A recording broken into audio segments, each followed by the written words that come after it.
Audio test. Could we, Misha, could we try the Zoom? I'm sorry, the YouTube again? I apologize. The switch, the upper switch was not flipped up. And now that it's flipped up, I'm thinking perhaps the error message was a result of that. I apologize for that.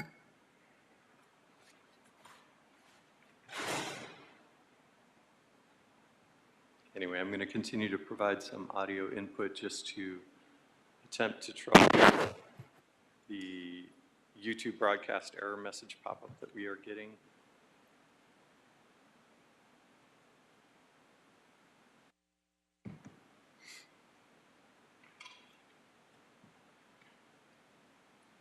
And I'm just going to ramble on here for a minute to see if we can test the YouTube audio.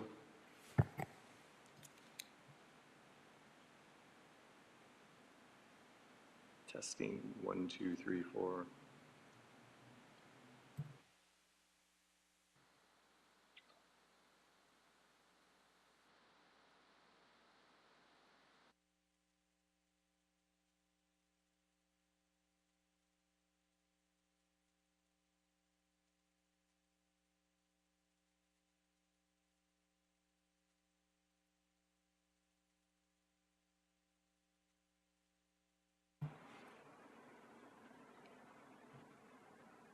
For those members of the public who are with us on the Zoom call, the Zoom webinar, the Zoom meeting will be broadcast, and we have confirmed that we can receive and provide audio input and output.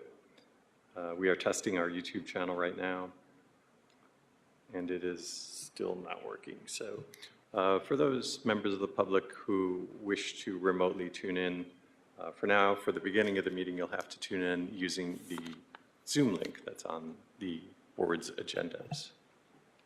And we will continue to troubleshoot. We have about 15 minutes before the meeting starts. If there's any other member of the public who has not already identified themselves and which item they'd like to speak on, if you'd raise your hand at this time, identify yourself for the record, which item you'd like to speak on. I'll record your information and call upon you when we reach your item. I currently have Yvonne, who has indicated that she wishes to offer a public comment, and I do see a couple of additional hands raised at this time. Good morning, Gigi. Good morning, TJ. I would like general minutes, and let's do number 1. Very well. I have you down for general public comment, minutes, and item 1. I will go ahead and put you back on mute and lower your hand. And I'll move next to Pedelman, or P. Edelman. Paul Edelman, I'd like to comment on the Ontanera project that's before the board. I don't know the item number. All right. Can you please repeat slowly what item that, you don't have to include the item number, but the item title that you wish to comment on? Ontanera, it's a... oh, okay. Yeah, it's item 5. Cool. Item 5, thank you. I have you down for item 5, Paul. And thank you. Thank you. And I'll call upon you when we reach that item.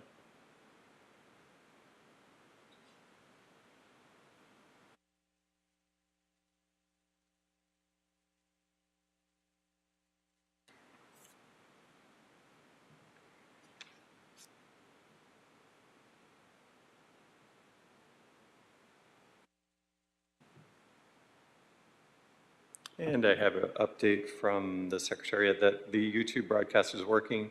There is a pop-up that members of the public may receive. However, even with the pop-up, the audio broadcast is coming through. So excellent work. Thank you, Secretariat. Thank you, Misha. It is 9:47. We should get started with the board meeting in approximately 13 minutes.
Good morning to our attendees who are joining us here in the hearing room. If there's any member of the public who wishes to offer public commentary and you have not already done so, there are speaker cards located in the back of the room. If you'd kindly fill one out, indicate which item you'd like to speak on, and your name for the record, and hand it to me. I'll take your information, record your information, and call upon you when we reach your item. Thank you.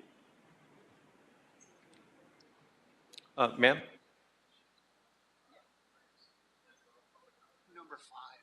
Number five, general public comment.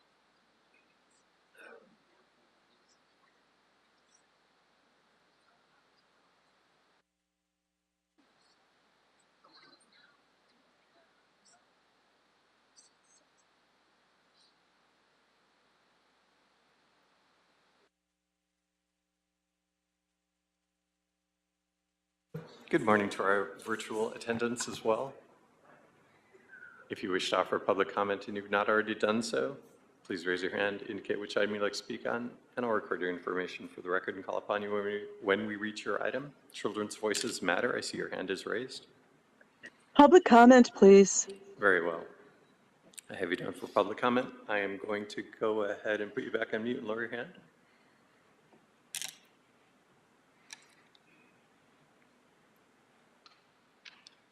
And there's a phone number ending in 880. I see that your hand is raised. General public comment. Very well. I have you down for public comment. I'm going to go ahead and put you back on mute and lower your hand. If there are any other members of the public who've not already done so, if you're here in the hearing room, there's speaker cards located in the back of the room on the table. If you'd kindly fill one out, indicate which item you'd like to speak on, and hand it to me. I'll record your information for the record and call upon you when we reach your item. And for those of you who are attending on the virtual platform, if you've not already done so and you'd like to offer a public comment or commentary on our agendized items, please raise your hand. I'll ask you to indicate which item you'd like to speak on and record your information for the record, and then I will call upon you when we reach your item. I do see Tyler. Good morning. Yes, hi. I'd like to make a public comment on item number 5. I'll record you down for item number 5, and we'll call upon you when we reach your item. Thank you, Tyler. I'm going to go ahead and put you back on mute and lower your hand.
That was for field.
Good morning once again. I'm going to make one more call out for folks who are attending here in person.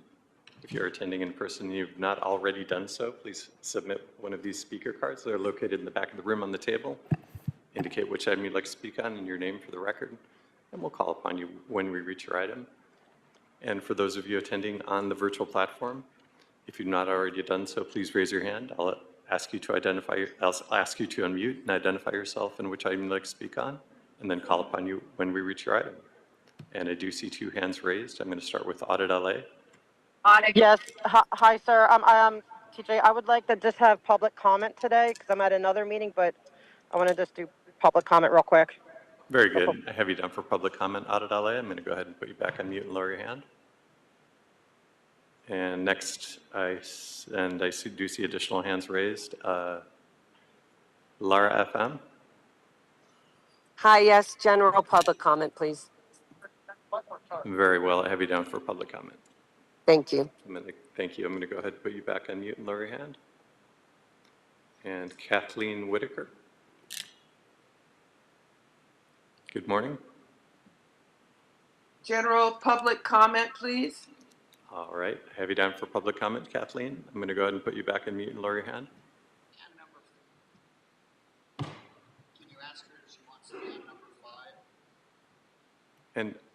And Kathleen, I am going to ask you to unmute again. Kathleen? Unmuted. Thank you. Would you like to offer single item commentary on item 5 as well? Yes, I would. Very well. I have you down for public comment and item 5. Thank you very much. Thank you. I'm going to go ahead and put you back on mute. Let me just update my notes for the presiding officer. Give me 1 minute.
President Kang, we are now in record mode and ready to begin. Thank you very much. Good morning, everybody, and welcome to the regularly scheduled meeting of the Board of Public Works for Monday, September 22nd, 2025. Mr. Knight, please take roll and establish quorum. Good morning, President Kang, Vice President Chavez, President Pro Tem Grant, Commissioner Mitchell, and Commissioner Cardenas are present. We do have a quorum. We are joined this morning by City Attorney Representative Thomas Costello Vega. I'm TJ Knight with the Board of Public Works. President Kang, we have 4 in-person speakers on single item commentary on item 5 and 1 public comment in person. On the Zoom platform, we have 7 public comments, 2 multiple item comments, and 3 commenters on item 5. And that's on the virtual platform. We have no neighborhood council commentary this morning. I apologize. One of our in-person commenters is representing a council office, and we have no neighborhood council commentary this morning. Thank you very much. We will get started with general public comment, which is an opportunity for the public to address the board on public interest items and will be provided up to 1 minute per person. And I'll be waiving the 10-minute cap on general public comment for today's meeting. Testimony shall be limited in content to subject matters which are within the jurisdiction of the Board of Public Works. The board may not take any action on any matters discussed during the public comment period. Before we introduce our speakers, I do want to call up a representative from Council District 14, the Planning Director, Kevin O, to speak about item number 5. Good morning, Honorable Commissioners. I am Kevin Ocobillo, Planning Director for Council District 14. I'm here to speak in support of Urban Forestry's report recommending a denial of the tree removal permit for 4875 Onteora Way. This issue has been something that's been long-standing within our community, and the developer had initially attempted to proceed moving forward. Sorry, the developer initially tried to move forward with the project by installing a grading for a roadway space that only documented the removal of 2 trees, but did not subsequently identify the removal of additional protected trees on site. The project relies on an M&D from many years ago that is not sufficient and was passed before the protected tree ordinance. Nonetheless, the protected tree ordinance still does apply to this project. We thank Urban Forestry staff and BOE staff for taking a look at this project and catching it, and subsequently identifying that there's no way for this project to move forward while staying compliant with the protective tree ordinance, specifically the protected tree replacement of a 4:1 ratio. I remain here. I'll be here if you have any other questions for our office. Thank you very much. Thank you very much. Related to other in-person speakers, they're all for item number 5, so I'll call you after we hear related to item number 5.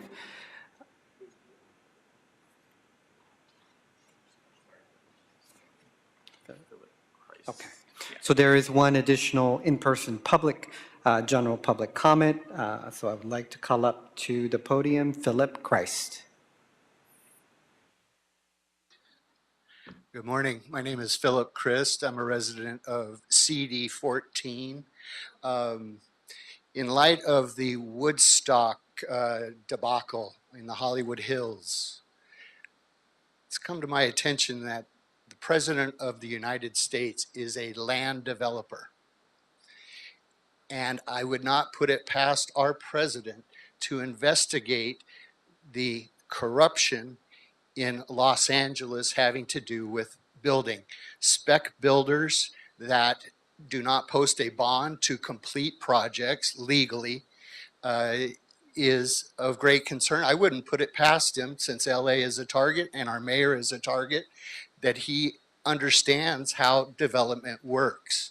And that the news about corruption when lawyers are involved, and spec developers dealing with City Hall using lawyers to make developments with no bond going forward. They made a huge... Thank you. That's 60 seconds. Thank you very much. We will transition to our virtual platform. Thank you, President Kang. We'll go ahead and start with Yvonne, followed by Gigi.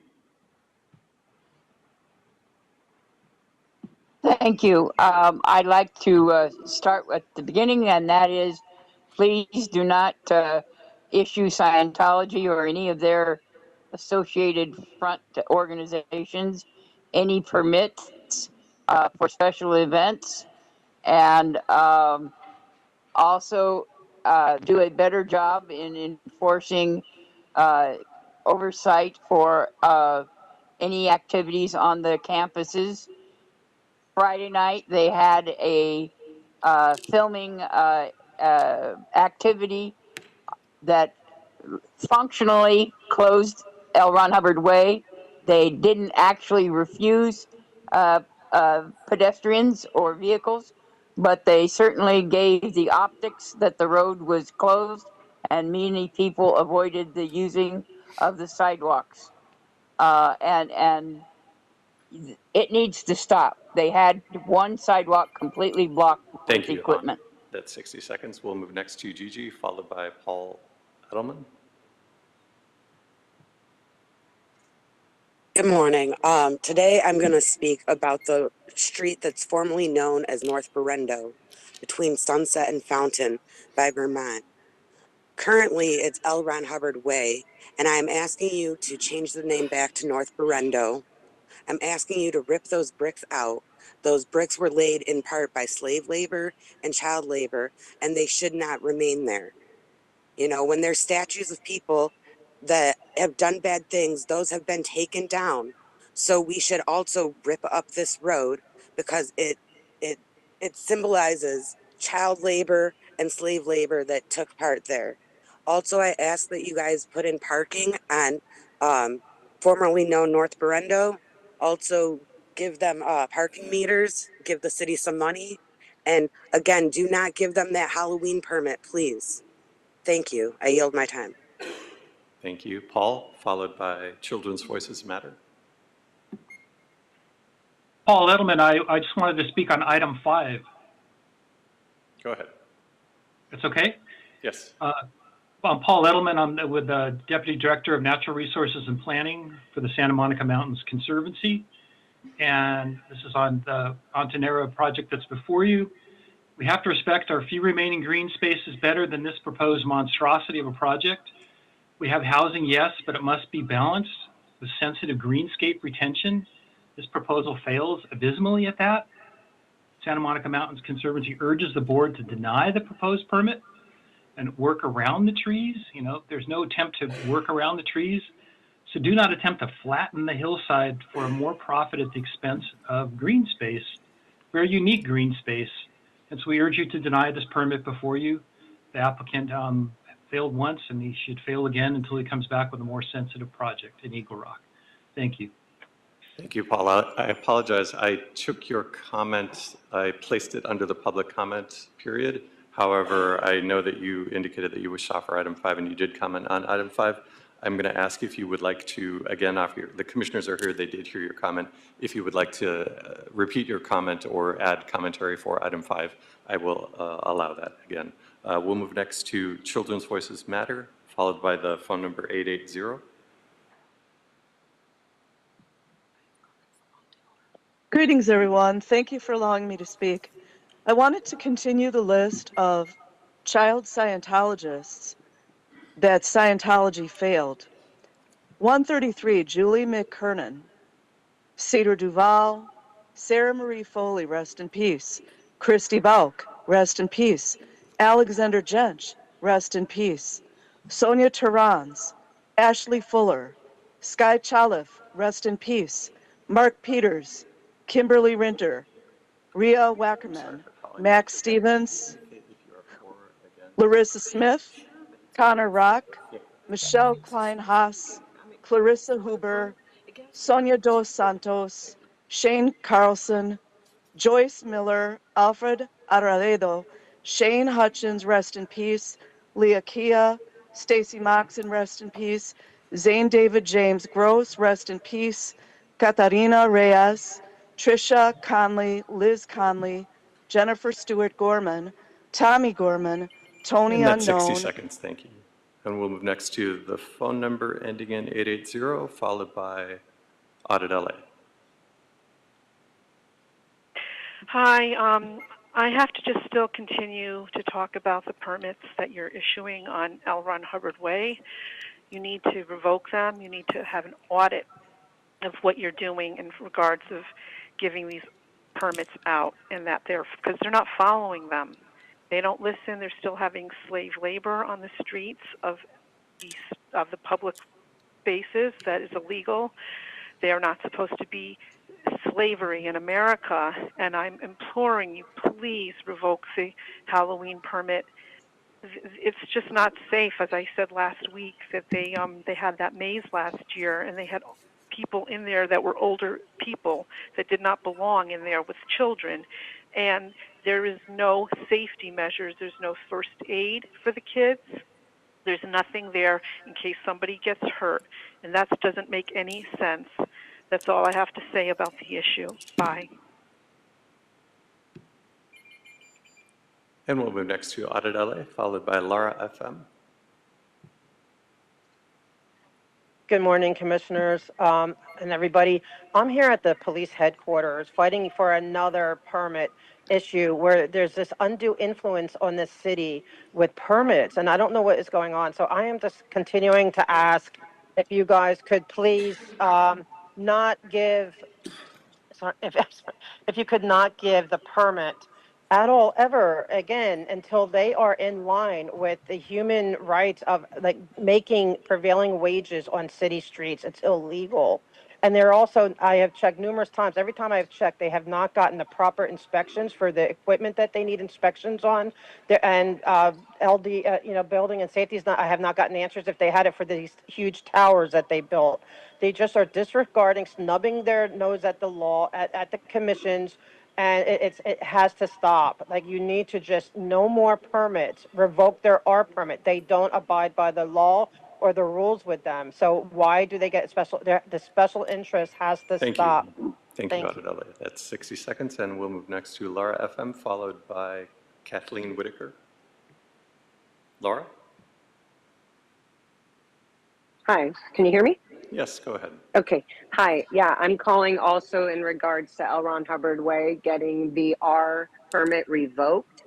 This wouldn't be allowed if there was a gang and there was a gang getting some sort of control over the city and the neighborhood about getting permits for their own leisures and for their own recruitment tactics. That is Scientology. That is what they're doing with these permits. And when they get the police in there on their permits on their big fancy days, those police are all paid by Scientology separately. This is not okay and has not been okay for the past 50 years. Yet somehow in every single part of the city, whether it's LAPD or Public Works, somehow they're allowing these little things to slide by, which allows them to control the neighborhood and the sidewalks and the streets that they run. Revoke L. Ron Hubbard's name back to North Berendo Street. Do not have it as L. Ron Hubbard Way anymore. That was a tactic by Scientology to get more PR into Scientology. Thank you. That's 60 seconds. And Kathleen Whitaker. Hello, thank you so much. Can you hear me? Yes, go ahead. You have 60 seconds on Thank you public so comment. much. I wanted to discuss the issue of item number 5 on your agenda. I am asking the commissioners to deny the permit for the removal of the 27 trees on Onteora Way 4875. This project has been going on, as Kevin Okobio said, since 2006. There is a very dismal 2006 MND that accompanies this project. And I'd also like to add that this is a very important cultural resource for the Native American communities, the Gabrielino Kizh Nation. I'd also like to say that this project has not been vetted very carefully, and it's a danger to the community at large. Thank you so much for allowing me to speak, and thank you for this review. Thank you. Although, President King, that concludes the virtual public commenters who identified that they wish to offer public commentary. I do see 5 additional hands raised. If you'd like, I can ask if those attendees would like to offer public comment. Yes, please. But before, want to remind all of our members of the public that if you're wishing to speak on item number 5, if you can hold your single item comment till after we hear about the presentation. This is for general public comment for everything else. So with that, Mr. Knight, if you want to proceed and ask our other public commenters. For the meeting as I instructed. However, we can take a minute and pause and change it. Okay, sounds good. And so the additional, thank you, President King. The additional hands raised, I now see 3. I'll ask if Marianne would like to offer general public comment. Marianne King? No, I'm here for item number 5. Thank you. Very well. I'll record you for item number 5, and we'll call upon you when we reach that item. I'm going to go ahead and put you back on mute and lower your hand. Next, I see Georgina McPhee. You have already offered, oh no, you have not. Sorry about that. Georgina, would you like to offer public comment this morning? Yes, please. Thank you. Go ahead, you have 60 seconds. Go I ahead. think the minute used up by the guy talking about item number 5 should also be given back to public comment should there be the need for that. I also calling about North Burindo, also known as L. Ron Hubbard Way. That street needs to be torn up. That street is made as a memorial to a monster of a human being whose cult that he started has spurred numerous human trafficking cases, some of which have been convicted. This is a human trafficking cult that has slave labor that works on the street for 16-hour days for pennies an hour. And it needs to be retroverted back into public use. It needs to have parking allowed on there. It needs to have metered parking. It's a direct public access to 2 major hospitals, and it's the only avenue of escape for the people that want to try to leave this cult. I yield back my time. Thank you. Thank you. And I see an additional hand raised. Clara, would you like to offer general public comment this morning? Yes, I just wanted to comment on your public comments letter system. You know, I don't think I can't comment with a non-Google account. I urge you to make it different so that I could use, and for people who don't want to use Google or Gmail accounts, they can comment there. That's it. I'm also going to comment on item 5, but I just thought I'd let you know. Thank you. Thank you, I appreciate that. I will also record you as a commenter for item 5, Clara. And there were a couple of additional hands raised, and I will hope that they stay tuned and raise their hands again when we reach the item that they wish to offer commentary on. President King, that concludes general public comment this morning. That concludes general public comment. Thank you very much. With that, we will, give me 1 second. With that, we will close general public comment portion of today's meeting and move on to multiple agenda item public comment. The board will provide an opportunity for members of the public wishing to speak on more than one agenda item during multiple agenda item comment period, up to a minute per item, up to a total of 3 minutes per meeting. This is the only time to speak on more than one agenda item, and please identify the items that you will speak on when you are called. So once again, if you're here for item number 5, please hold your comment until item number 5 is called. However, if you're here to speak on multiple items, this is the opportunity for you.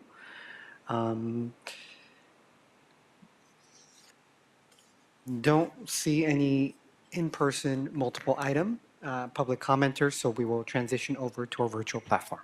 Thank you, President Kang. We have a couple of commenters who wish to offer commentary on 2 items this morning, and we'll start with Yvonne. You've indicated that you wish to offer commentary on the minutes and item 7. So you'll get 2 minutes. Go ahead. Thank you. Regarding the minutes, I concur with the previous comment about the difficulty in submitting things into the minutes by the site that is provided. I don't have a Google account.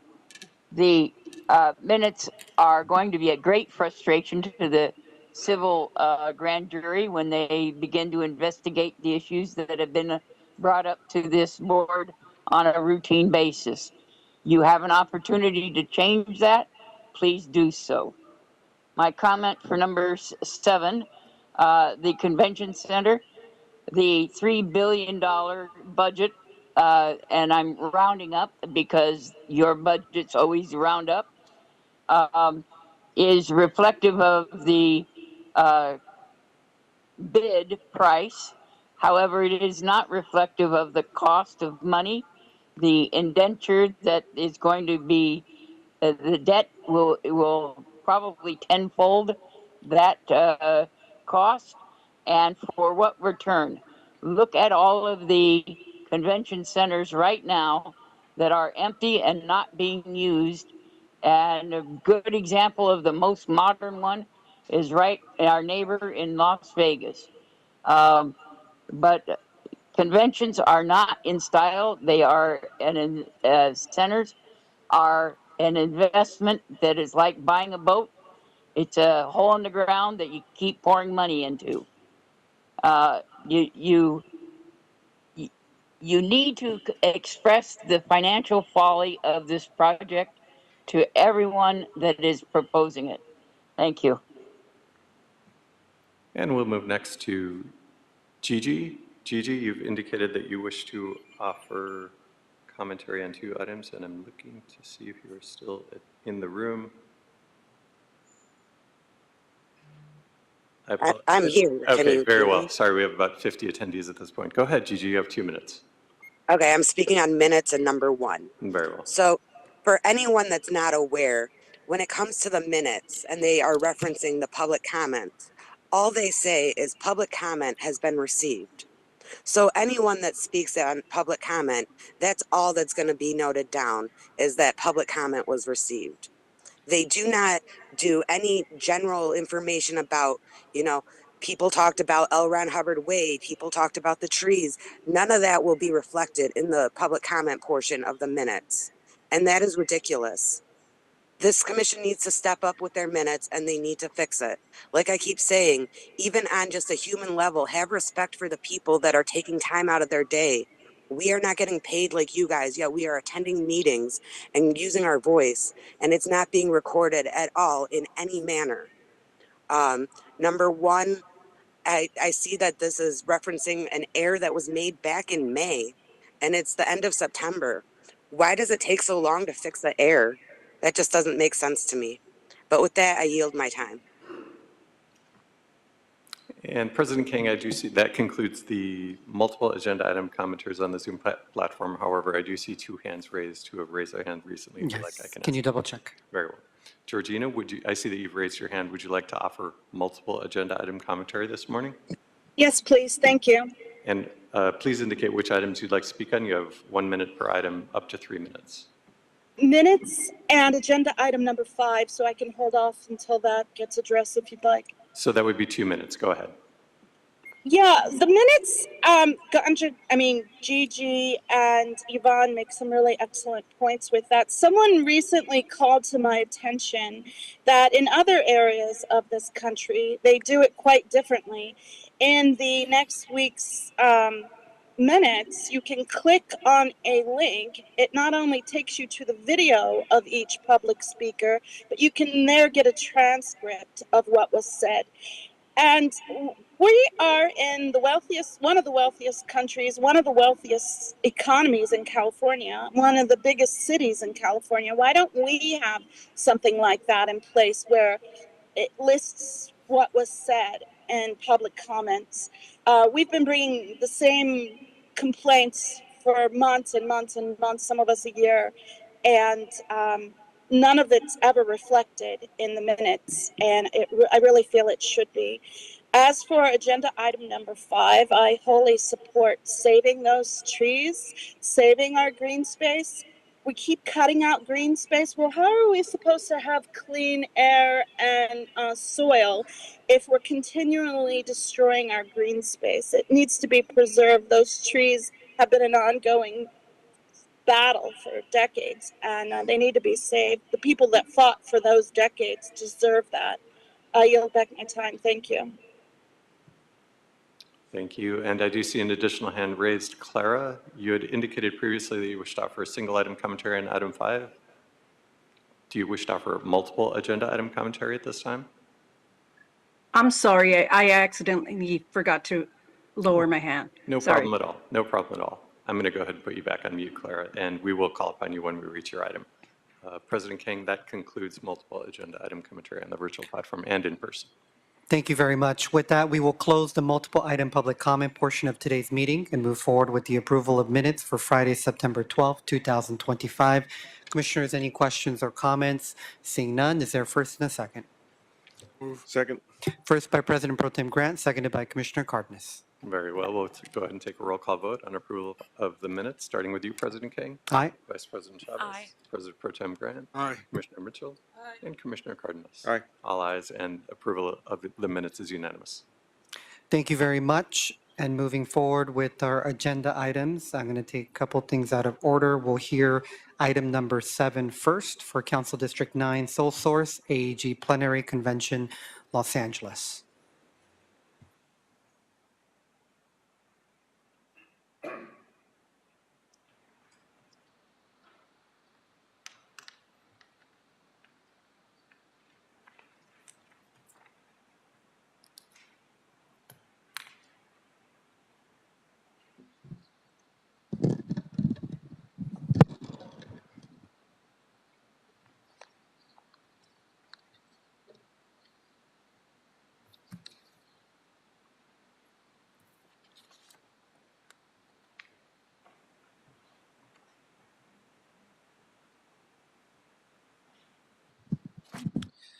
Good morning, President Kang, board members. My name is Richard Louie. I am a principal civil engineer with the Bureau of Engineering, and I present before you a board report recommending the award of a sole source contract to AEG Plenary Conventions Los Angeles for the Los Angeles Convention Center expansion and modernization project.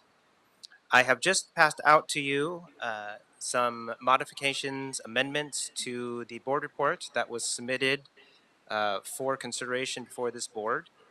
It includes asking to replace the fiscal impact statement with a new fiscal impact statement, adding 3 transmittals, replacing the last paragraph of the background section, adding a paragraph at the end of the committed proposal section, replacing the city attorney review section, and replacing the status of financing section. What I do not have on the paper that was just passed out to you is another amendment that I would request be made verbally, which is an amendment to recommendation number 2. It would change the budget authority recommended under this board report to a new dollar amount of $2,279,506,060. So it would read in total as the following recommendation. Recommendation number 2, authorize the president or 2 commissioners of the board to execute the sole source design build contract project agreement between the City of Los Angeles City and AEG Plenary Conventions Los Angeles LLC, APCLA, for the LACC expansion and modernization project with a budget authority of $2,279,506,060, subject to contract review and approval. Mr. Executive Officer, is there anything I need to do before I begin my oral report? No, I've recorded your verbal amendment. Thank you for repeating it. Appreciate that. Unless the commissioners have any question on that specific verbal amendment, you can go ahead. Quickly, Commissioner Mitchell. When did the change take place?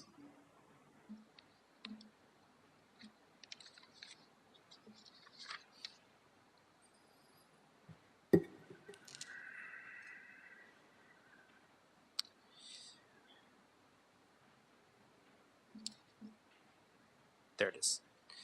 On September 18th of 2025, APCLA submitted a revised committed proposal.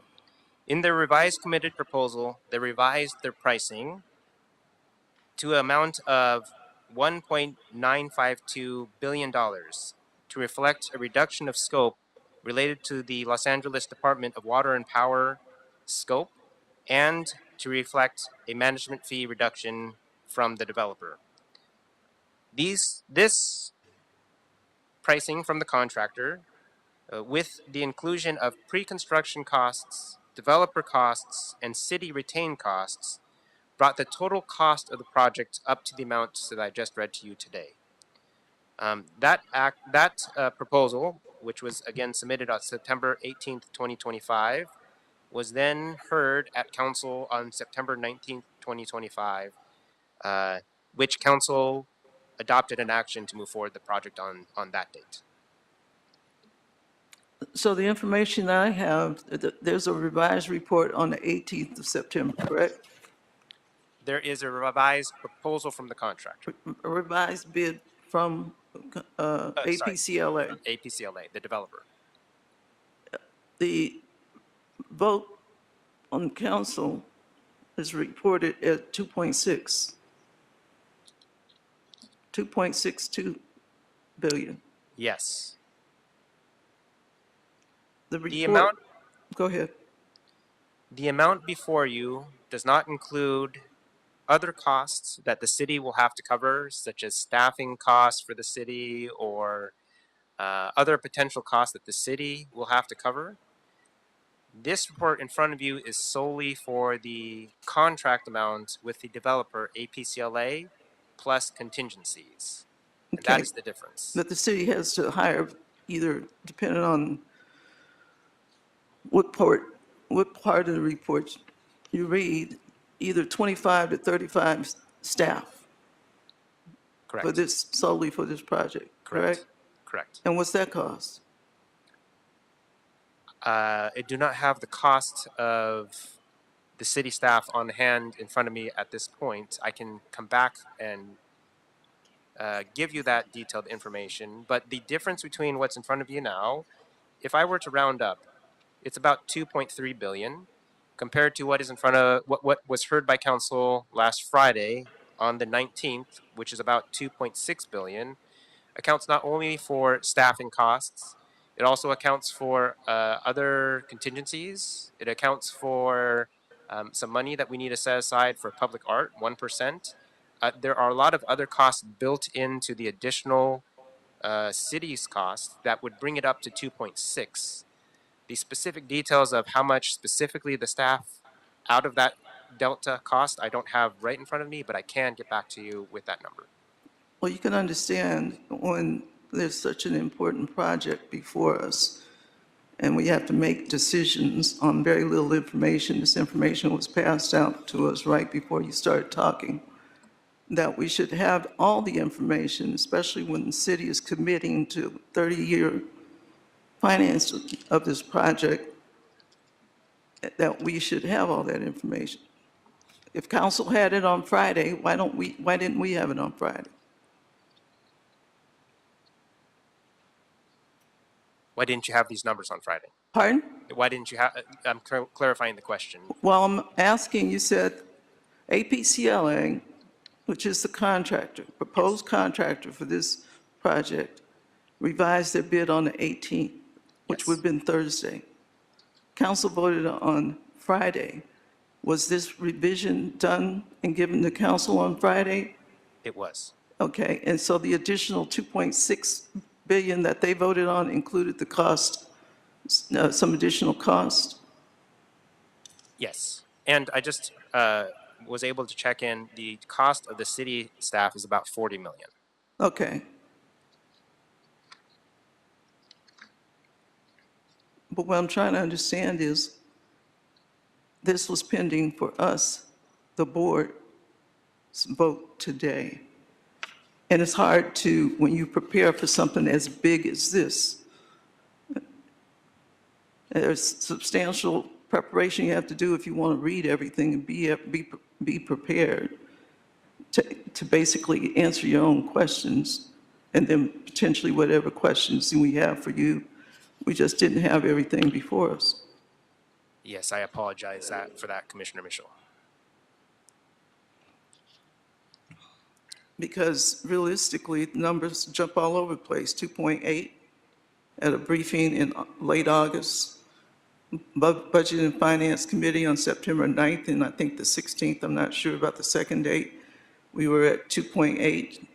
Then there was a revision on the 18th of September, which went before council, and they had that revision, but the board itself did not. Yes, I understand. And the board report for today specifically was in the amount of $2,365,100,988. Okay, so I can appreciate what this information says, but again, we get it how do we prepare and totally weigh all our concerns if we the board, which is the final decision maker in this process, we get the stuff right before you make the report? Yes, I apologize. Thank you. Commissioner, I understand your concerns. Deborah Weintraub, Chief Deputy City Engineer. The negotiation with our development partners has gone on even through the weekend. Our staff, Say it again, I can't hear the you. negotiation with our development partners has gone on till the last minute. Once council acted on Friday, we spent the weekend making the revisions to the numbers and got them to you as quickly as we could. But the negotiations and the changes in the amounts has happened all through last week. Okay, so we don't really know what the number is. We do know what the number is. The number is, as Richard Louis just stated to you, what we're asking for authority from the board for is $2,279,506,060. I guess in the future, if we have something this substantially important for consideration, We do our best to try to. I understand, Ms. Weintraub, and not necessarily blaming staff, but you understand what's before us, and this is very controversial. So that if we have this kind of change, substantial change in terms of what we've been briefed on, what was before Budget and Finance, that some of us took some interest in, that we get all the information as soon as possible. There's no reason for us to get this just when you get ready to make a report. We could have gotten this Friday via email or whatever the situation might be. Understood. I actually read through all this kind of stuff because it's that important to me. Well, And so I'm just going to finish my comments, and this goes for anything in the future, no matter what it is, something as consequential to this city as a revision to the convention center or any other type of project that we might consider, especially when we're the final decision maker. We need it as soon as possible so that we can actually adequately prepare. Okay? So I appreciate your explanation. Thank you. The good news is that the number decreased from when we briefed you. And I apologize, we should have even sent an informal email after Friday's council action. It took us through the weekend to make the changes. Thank you very much. And Mr. Louis, if you want to proceed with your report, and then we'll take additional questions. Yes, thank you, President King.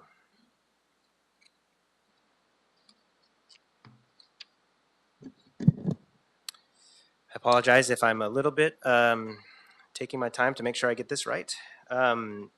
Before you again is a report to request authority to award or requesting to award this project to this developer. As was stated, there were some very last minute changes to the developer's proposal, which we're asking to be included into this report. But let me begin with a little bit of background on this project. So since 2013, the city has been exploring opportunities to expand and modernize the convention center.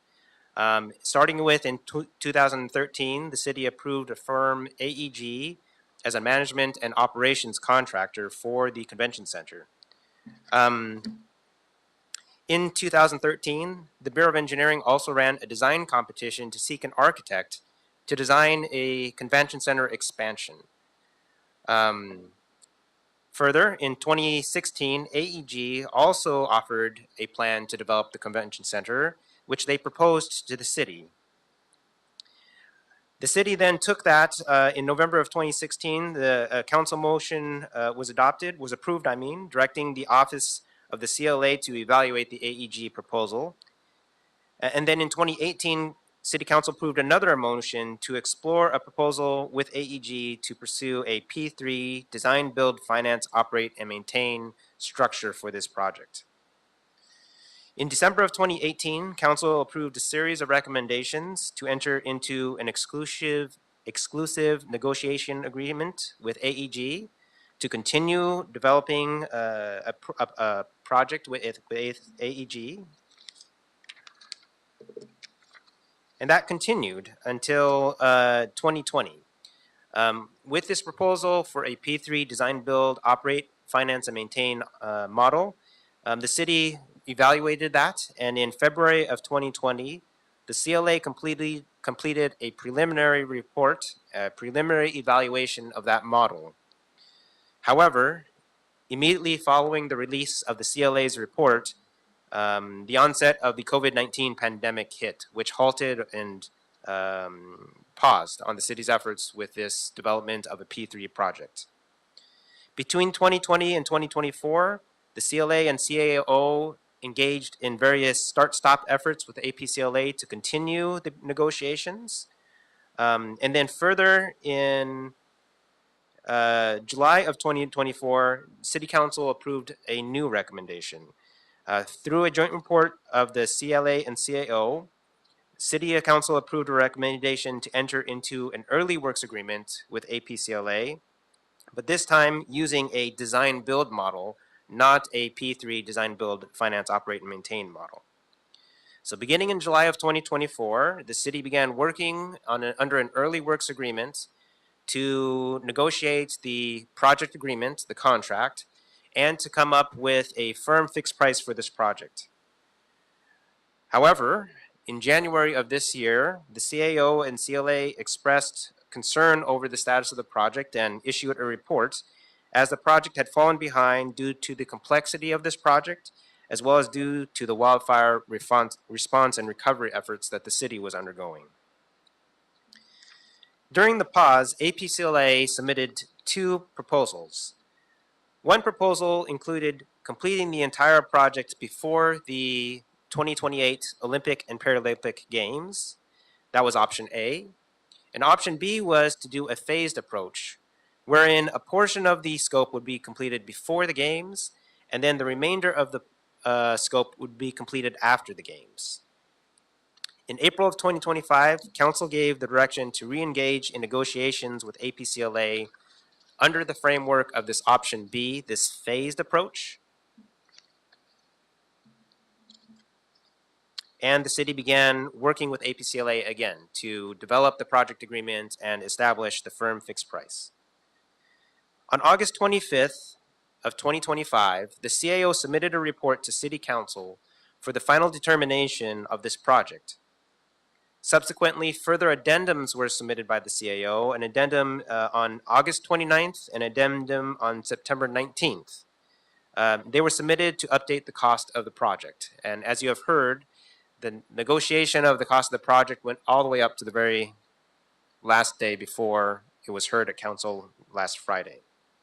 In addition, the CLA prepared a report related to review of the project, and their report was dated August 29th of 2025, and an addendum issued September 9th, 2025. Ultimately, an updated project agreement was developed and was signed by APCLA last Thursday, September 19th, 2025, which is included as a new transmittal number 14. However, a handful of items remain to be finalized. So they were included in the draft project agreement, and they're going to be replaced with the final versions before the board executes and signs the PA.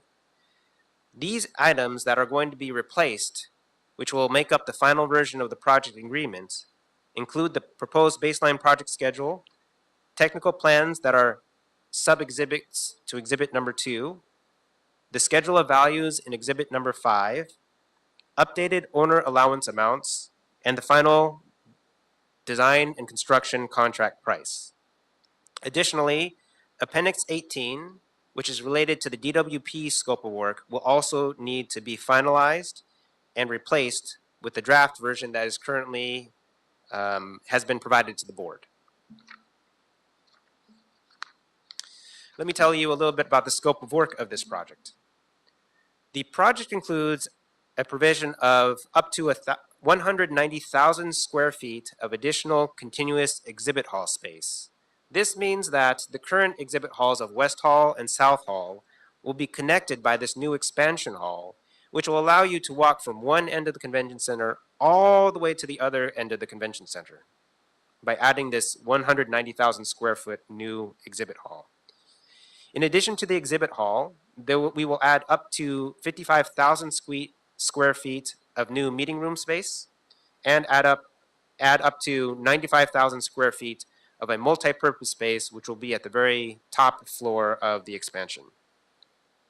The project also adds a new digital signage program that will be installed across the Los Angeles Convention Center campus, but does not include the development of or the expansion of the JW Marriott Hotel or the redevelopment of Gil Lindsay Plaza. The Gil Lindsay Plaza redevelopment will be considered as a future standalone project. Sole source justification. On July 2nd, 2024, the city approved recommendations of a joint CLA and CAO report that supported the sole source justification and directed the execution of an exclusive negotiation and of an early works agreement. This was based on prior city actions and established contractual relationships with this project.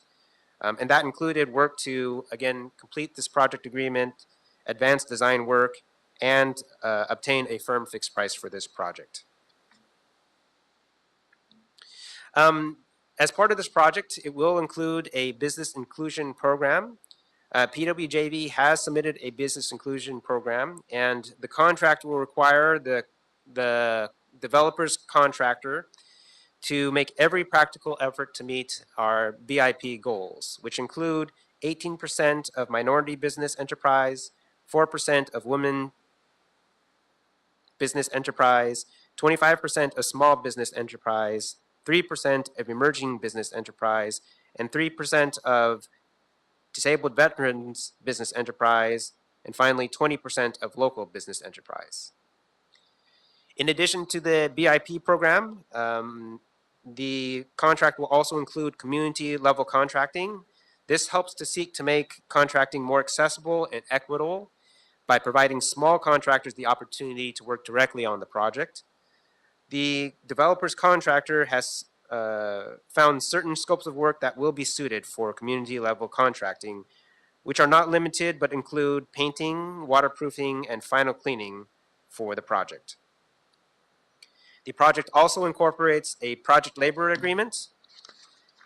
The project labor agreement will promote employment opportunities for local residents and provide apprenticeship and training for the duration of the construction.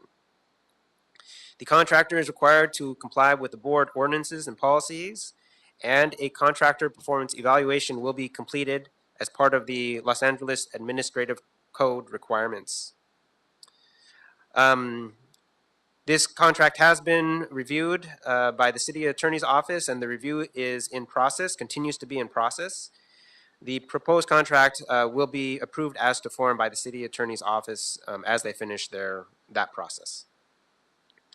In terms of CEQA, previously there was a council action that approved in June of 2022 a CEQA document.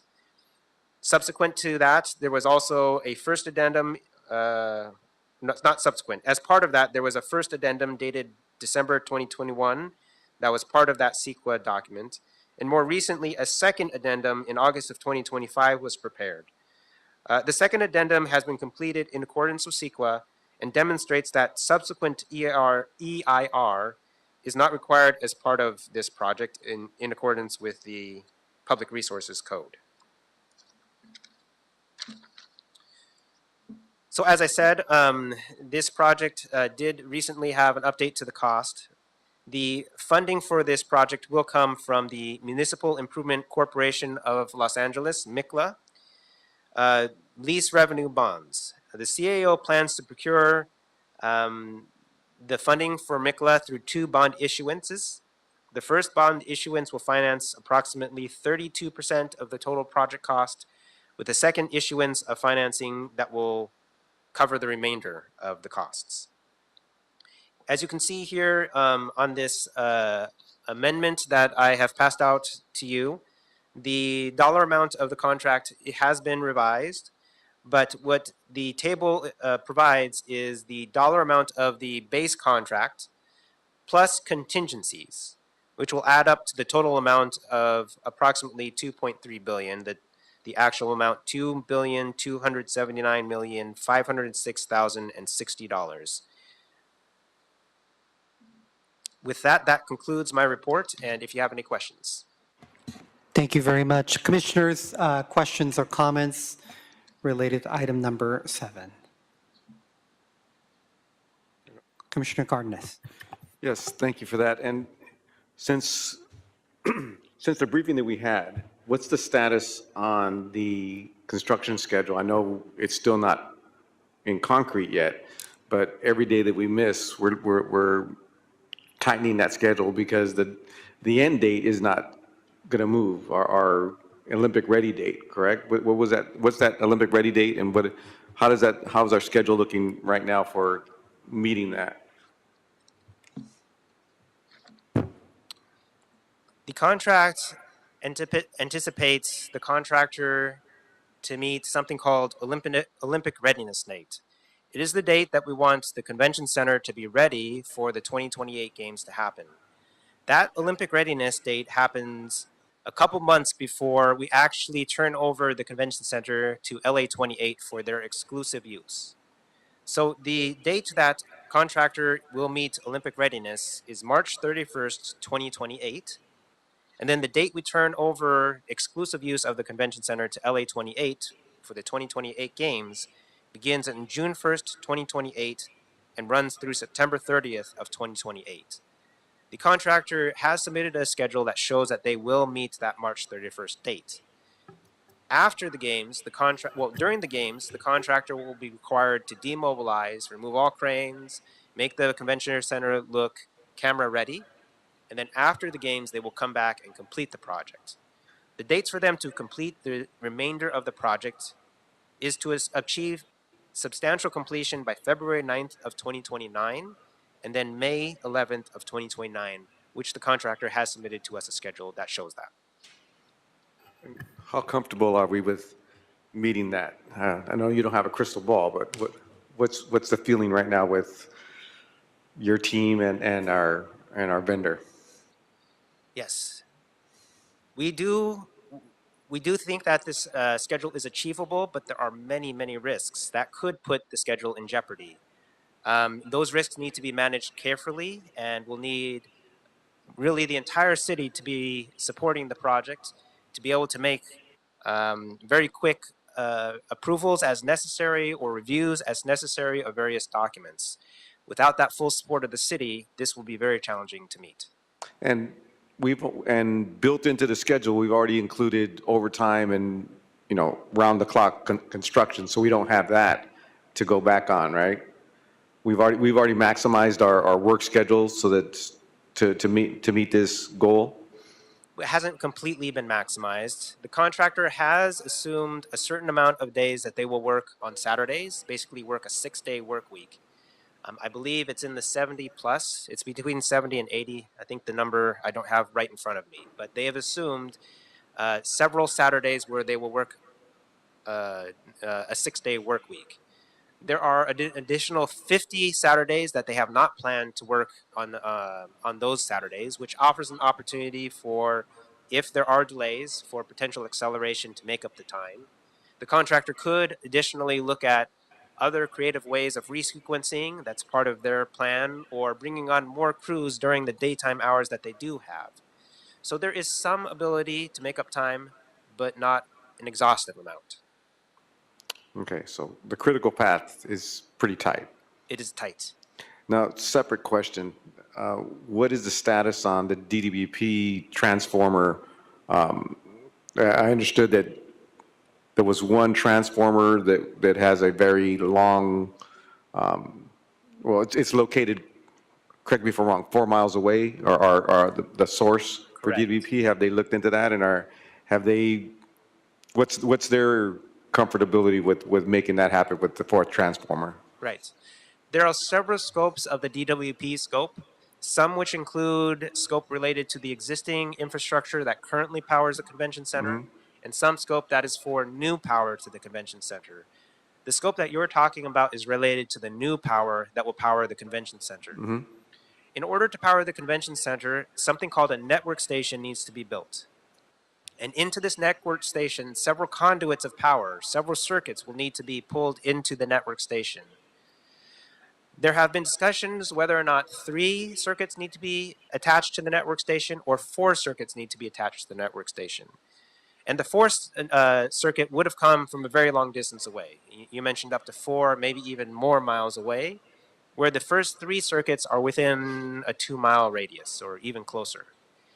That was part of the reason why the firm fixed price was updated. DWP has made a determination that that 4th circuit is not needed at this time, and because of that, it was able to lower the cost of the project, which is why part of the reason of the last minute update on the numbers, and also helps some of the risk on the schedule.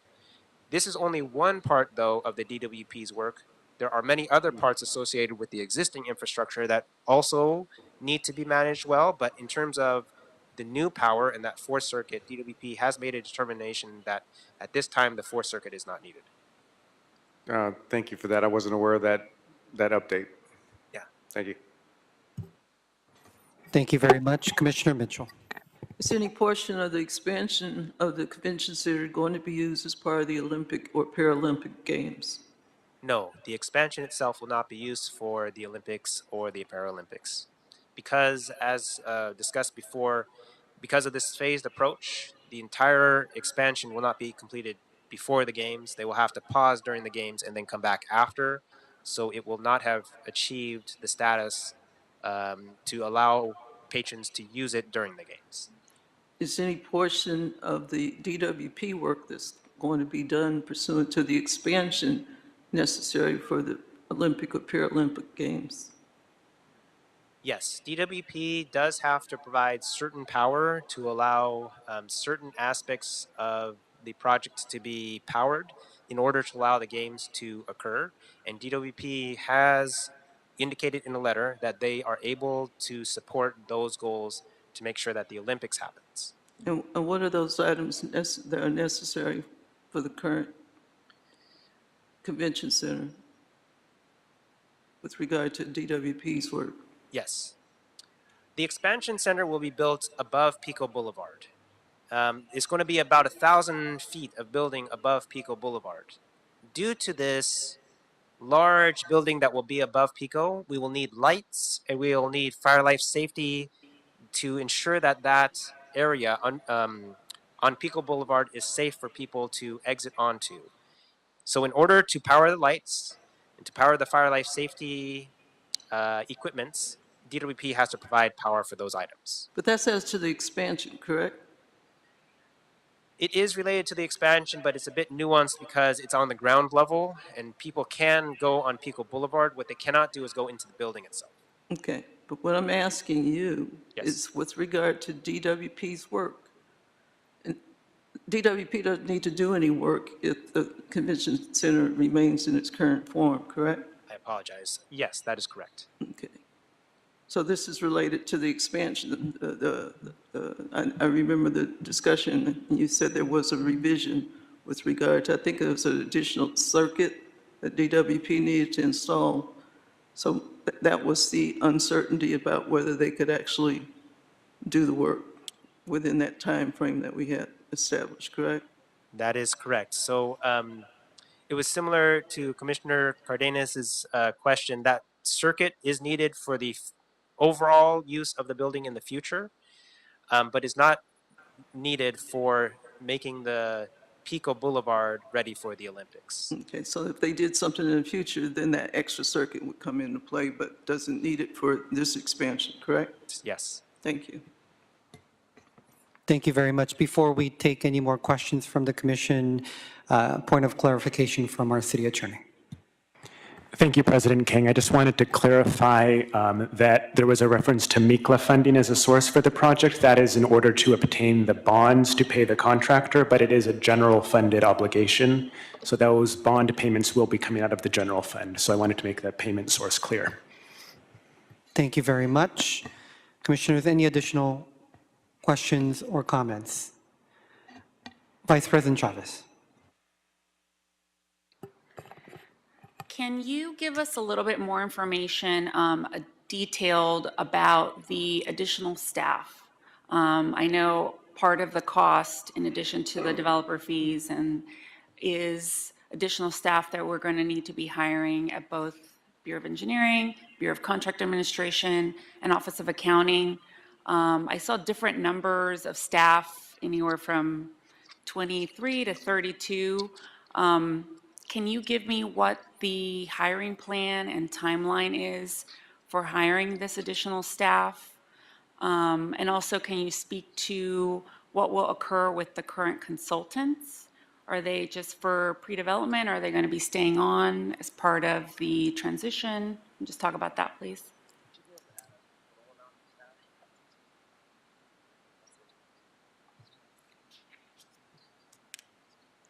So about 25 new staff were included as part of the CAO's report to council requesting final determination on the project.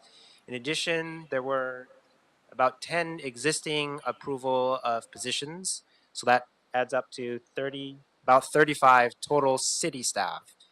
In addition to city staff, there is budget for consultant support as well. The city does have some consultants currently supporting the project under the early works agreement. And those consultants can continue to support the project as long as their contract is active. And I do know that contract is currently active, and they will continue to be able to support the project in accordance with those contract needs. In terms of additional support, we may need to go out and issue a task order to obtain additional support for the project, which is something that the Bureau of Engineering is looking into. In terms of, yes, does that answer your question? Or can What's the can I hiring expand? plan and the timeline for hiring additional staff? Yeah. So the Bureau of Engineering has already started paperwork to be able to bring on staff within the Bureau of Engineering. There was also a recommendation within the council report that would authorize approval of sub-authorities, which may help to speed up that process. But we are trying to look into what is the fastest way to onboard people. We do have, as I mentioned, several existing staff as well as existing consultants that can keep us going in the interim, but it will need to be built up very quickly. And we do have a plan to build out the division quickly, and there are other departments that also have positions. I cannot speak to their timeline to bring on their positions, but it will be very quick that we need to build out the staffing. Yeah, I'm looking at the final motion that council adopted, and all but 3 of the positions are in Public Works. So I know CAO is estimating staff costs were going to be about $41 million. So I'm really interested in understanding hiring plan, timelines, how quickly we can get the staff hired, particularly the deputy city engineer. Do you have any information about that position? That's going to be the overall project manager. I mean, we can have our acting interim city engineer speak to that. Good morning, Alfred Mata, interim city engineer. Yes, we are actively moving forward to try to hire all those positions. We've already started some internal discussions of preparing paperwork, as Richard mentioned. We're anticipating some sub-authorities being issued as well that would help speed the process along. And we're going to fill all the positions in the best manner we think is suited to support the project. We're going to look at transfer opportunities or offering new opportunities like the deputy city engineer position. We've had some conversations this morning about putting that paperwork together to start that process. So we're well aware of the need to get staffed up as quickly as possible, and we're doing that. Thank you. If you can just keep us posted on those developments, that would be great. We will. Thank you. Also had a question about the NTP. What is the timeline to issue the notice to proceed? The contract is anticipated to be executed on next Monday, September the 29th, and the NTP issued on September the 30th. Great, that's a good answer. And then, City Council, I know, acted on Friday with the funding decision to award, to proceed with the issuance of bonds and approve the funding, the $2.77 billion in funding, or up to. But then now the decision of whether to ensure that those taxpayer dollars are protected through the rigorous contracting terms and the oversight that this board is responsible for. You know, we're responsible for awarding this sole source contract. We are the ones that are entrusted with the responsibility of oversight and administration of this contract, of all the city's construction contracts, actually, not just this one. And given the project's complexity, the Olympic deadlines, all the significant financial exposure that's been very much documented through the public hearings that all led up to this and in the media, you know, we can't just simply award a contract and hope for the best. So I think it's important that we establish some oversight mechanisms before any contract execution. I think that's going to necessitate some regular reporting to this board.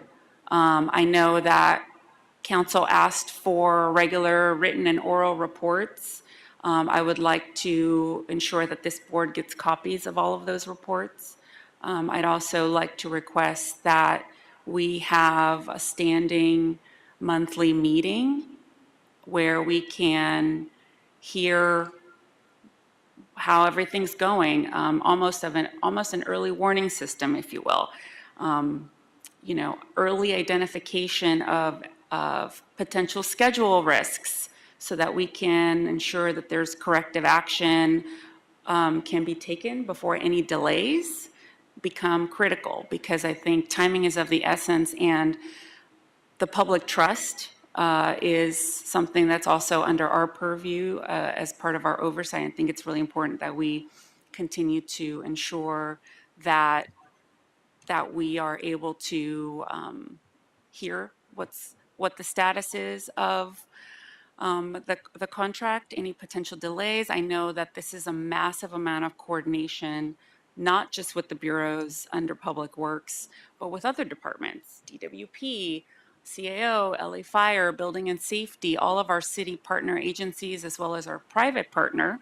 And I know that I've read the termination clauses, but that's not going to be enough. It's going to take extraordinary cooperation with everyone, and I think that, you know, we as a board take our oversight responsibility seriously, and so we want to be able to have an opportunity to hear about the development of the schedule, especially for hiring, and anything that we can do so that that can be expedited would be appreciated. Understood. Commissioner Cardenas. Just to add on to that, I totally agree with Vice President Chavez on that. But what this board needs is I imagine the schedule is going to be changing very many times, but when it is set, if we can get a copy of that, and if we can note the milestone goals that are on the critical path for that, and if we can get reports to make sure that we hit those milestones, because if we don't hit those every week, every 2 weeks, that they get delayed on the critical path, is going to stop the project. So if we can get updates on those dates, so in the reports that we receive, if we can make sure that we're hitting all those milestones to make sure that we don't get it behind in any way. Thank you. Understood. Thank you. Thank you very much.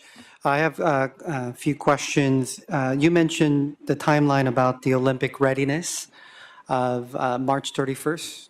Yes. Does that gives about 2 months before we hand over the convention center to our Olympic partners? Correct. So does that mean we have those, if needed, due to unforeseen weather emergencies and others? Does that mean we get those extra 2 months to as sort of that buffer?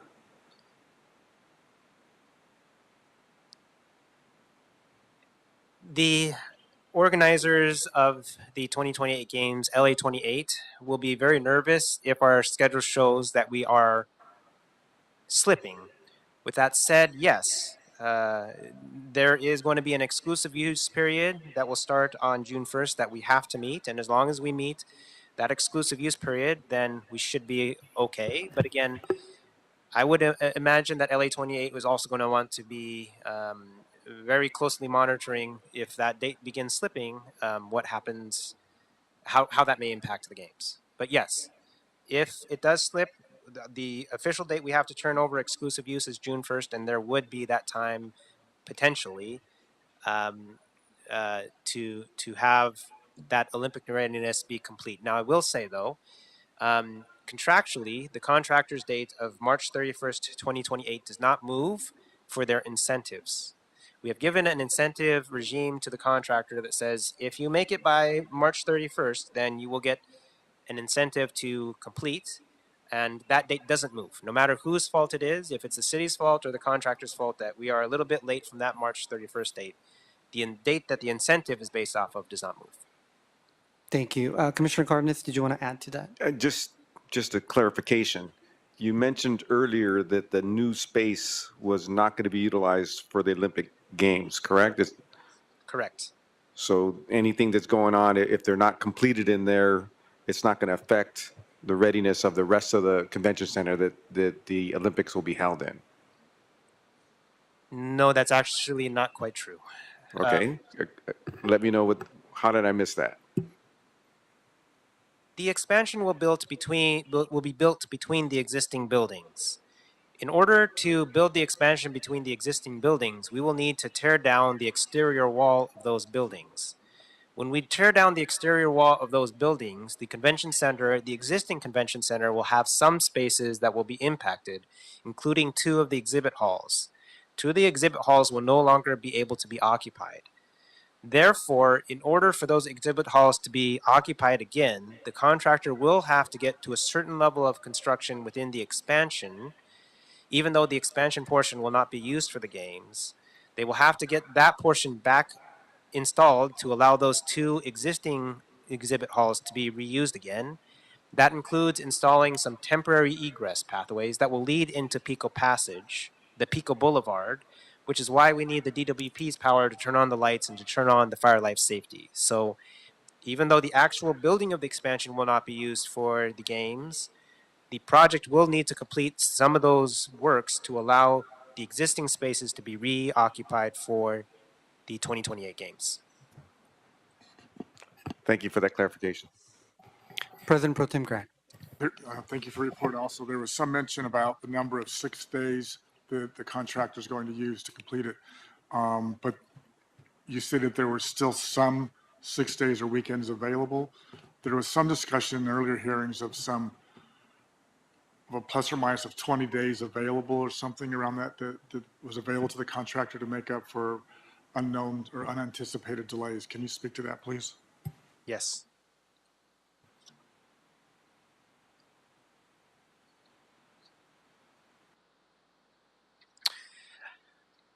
The contractor, as part of their baseline schedule, has assumed certain activities will be worked 6 days a week, and certain activities will be worked 5 days a week.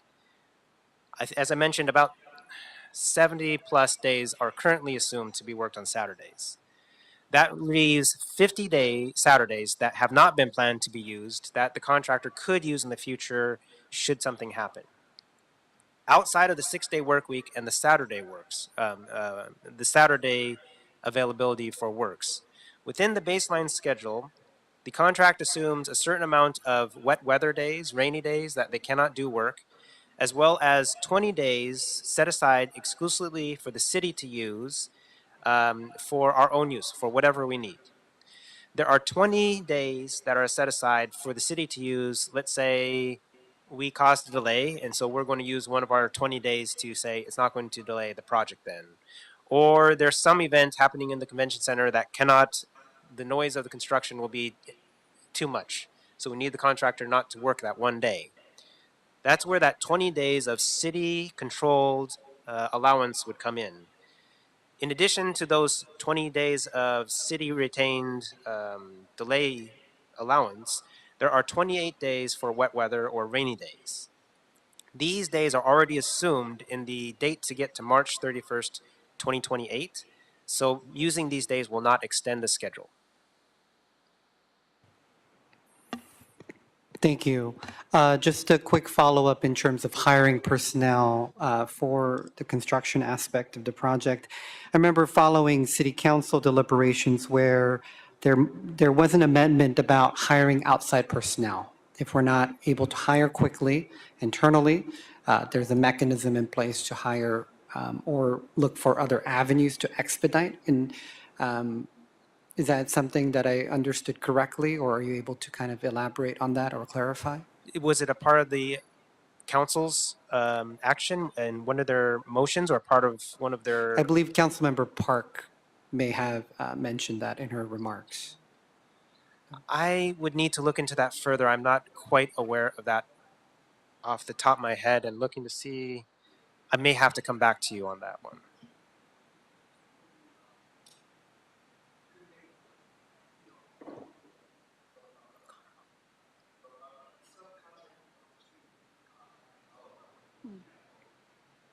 I don't remember this comment. I'm sorry. Commissioner, we're hearing that this question or comment from the council member was regarding the subcontracting opportunities and how to bring on more subcontractors during that process. I think that was what that discussion was about. But stepping back to personnel, we're going to be looking at every possible option to bring on staff as quickly as we can. And as Richard mentioned, we're going to be issuing a task order solicitation to bring on also consultant support so that we're not missing anything and we're going to be able to be as responsive as we need to be to keep this project moving forward. Thank you very much. Any last minute questions before I close debate on this item? All right. So colleagues, I do want to note that I know there are quite a bit of risk associated with this project. However, I think it is very rare when three of our core stakeholders, community, labor, and business organizations, are in alignment and calling for decisive action from the city.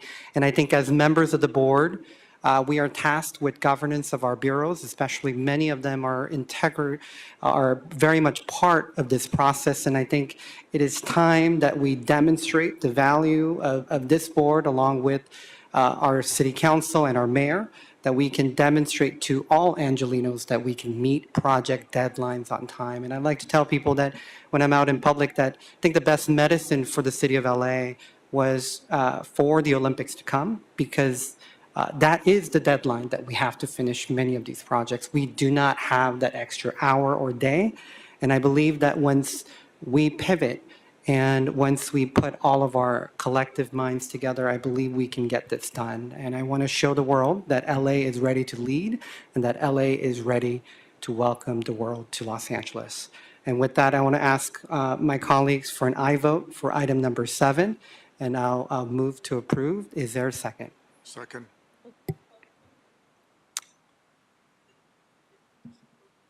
I believe we've, City Attorney, yes. Sorry, I don't know if there were folks on the virtual platform that had not yet given comment to item 5. I think just to clarify if there's anyone left who would like to speak. Sure. Mr. Knight, can you check one last time for single item public comment for item number 7? Sure. As you're saying this, we have a number of hands being raised. If there is anyone who wishes to, at this time, offer public comment on item 7, please raise your hand. Call-in user 1, would you like to offer commentary on item 7? Yeah, hi, can you hear me? Yeah, this is Steve Crouch. I'm going to put you on mute, sir. I can barely hear you. You'll need to speak very, very closely and loudly into your device. Go ahead. Go ahead. Yeah, can you hear me? Speak very, very loudly into your device. Go ahead. You have 1 minute. Yeah. Oh, okay. Well, I wanted to ask a question. I don't know if that's allowed, but I don't quite understand why would, if they're going to put an expansion, why would they have to tear down walls of the 2 existing large halls to put something between? I think that would be sort of a waste of money in a project that's already incredibly, has financial issues. So yeah, I'm looking for a plan. Actually, it doesn't make a lot of sense to me. It seems wasteful to do that. Okay, thanks. That's all I have. Thank you. Mark Larson, would you like to offer single item commentary on item 7? No, I was raising my hand about 5. Thank you. At this time, we're taking single item commentary on item 7. I'm going to go ahead and lower your hand. Is there any other member of the virtual platform who wishes to offer commentary on item 7? And no one is raising their hand, President King. Thank you very much. I'll move once again to approve item number 7 forthwith. Is there a second? Second. Seconded by President Pro Tem Grant. Very well, we'll go ahead and take a roll call vote on approval of item 7, starting with you, President King. Aye. Vice President Chavez. Aye. President Pro Tem Grant. Aye. Commissioner Mitchell. No. And Commissioner Cardenas. Aye. 4 ayes and 1 no, and the item is adopted and will move forward, adopted as amended, and will move forward forthwith. Thank you very much. Thank you. Moving on with our items for the day, going back to our consent item number 1. Commissioners, any questions or comments related to the correction of contract number Perkins Eastman Architects DPC for Council District 4? Seeing none, is there a first and a second? So moved. First by Commissioner Cardenas, seconded by Commissioner Mitchell. Very well, we'll go ahead and take a roll call vote on approval of consent item 1, starting with you, President King. Aye. Vice President Chavez. Aye. President Pro Tem Grant. Aye. Commissioner Mitchell. Aye. And Commissioner Cardenas. Aye. All ayes, and item 1 is approved, adopted, and will move forward forthwith.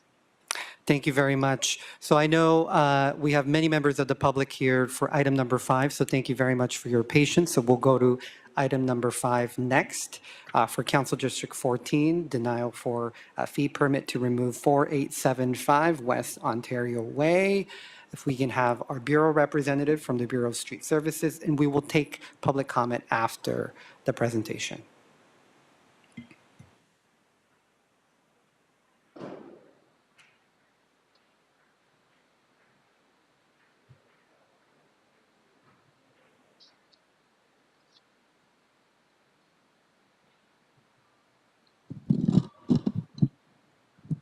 Good morning, Honorable Board of Public Works.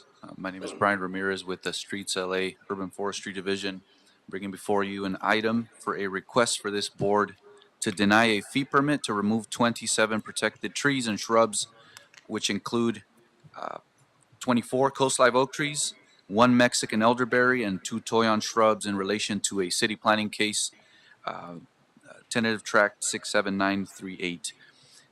The applicant, or the property owner, Arc Ontiora LLC, and Mr. Noah Orenstein is planning to build a 9 lot single-family residences on 9 lots, along with a private road designed to access each of those 9 lots in relation to a city planning case that was approved in 2008. The project is located at 4875 West Ontiora Way. And it measures just over 3 acres in size, and it's also located in the Eagle Rock community in Council District 14.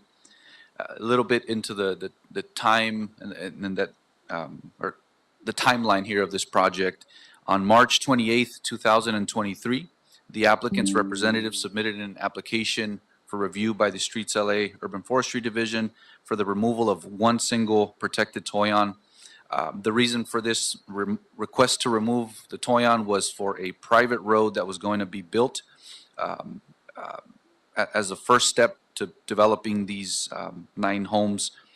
So the applicant submitted for an application. There was also a clearance that was given for this grading permit. The clearance specifically stated that the condition was that the applicant finalize and obtain a removal permit for this toyon. The project's mitigated negative declaration did not address the impact to all current existing native protected trees, which included this particular toyon. So the toyon was not specified, nor was it accounted for in this 2008 planning approval relative to that planning case, tentative tract -67938. In addition, the California Environmental Quality Act requires the analysis of the project as a whole, which would include the development of the 9 lots for that private road.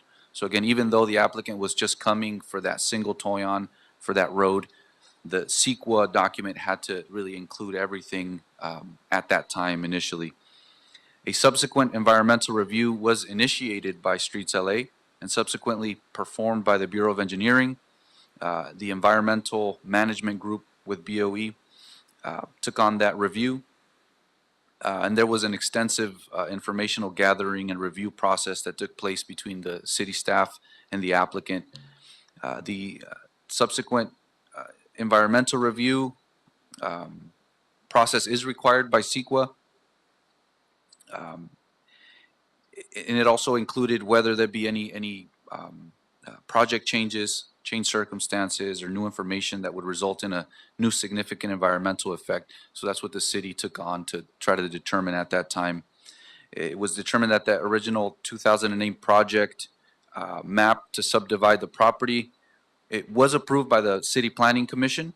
The project's mitigated negative declaration analyzed in conjunction with the track map application, analyzed the removal of 13 coast live oak trees at that time and the replacement at a 2-to-1 ratio. However, the 2008 approvals did not approve the removal of the coast live oak trees, but instead required that a condition that the applicant come before the Board of Public Works whenever they were ready to remove those trees, which puts us at this time now. So again, emphasizing that that original track map did not approve the removal of trees, but rather placed a condition for Board of Public Works approval. So currently, there are a total of 92 protected trees and shrubs growing within the entirety of the project, of which 27 are being proposed for removal. The quantity, it's noteworthy to mention that the quantity increased from 13 coast live oak trees back in 2008, now up to 27 protected trees in total. The 27 trees being proposed for removal now measure approximately 6 to 33 inches in diameter to 10 to 50 feet in height, and they are in good to fair condition. The lots broken down, I'll kind of go through them very briefly here. Lot number 1 proposes the removal of 4 coast live oak trees. Lot number 2 proposes the removal of 1 Mexican elderberry shrub. Lot 3 proposes removal of 2 coast live oaks. Lot number 4 proposes no removals. Lot number 5 also proposes no removals. Lot 6 proposes removal of 1 coast live oak tree. Lot 7, another removal of 2 coast live oak trees. And lot number 8 and lot number 9 have higher tree removals, and I'll go through those. Lot number 8, again, is proposing the removal of 7 coast live oak trees. Lot number 9 proposes the removal of 8 coast live oaks and 1 toyon. So lot 9 proposes 9 protected tree removals. In addition, 1 toyon is being proposed for the removal of the construction of that private road, as discussed. Very briefly, I'll go through the 3 requirements for Board of Public Works to permit a protected tree to be removed. Number 1 is soil erosion. And again, touching very briefly, I know you all have read the report quite thoroughly, but I just want to get through the soil erosion aspect of the project. It was previously reviewed on that mitigated negative declaration, and the MND originally concluded that that there would be some impact to the drainage there, but the mitigation measures that were included there addressed any potential impact and mitigated for those. The second requirement for the board is to determine reasonable development of a lot in approving these. So this also takes into account the determining if the protected trees' continued existence on any given lot prevents the reasonable development of that subject property.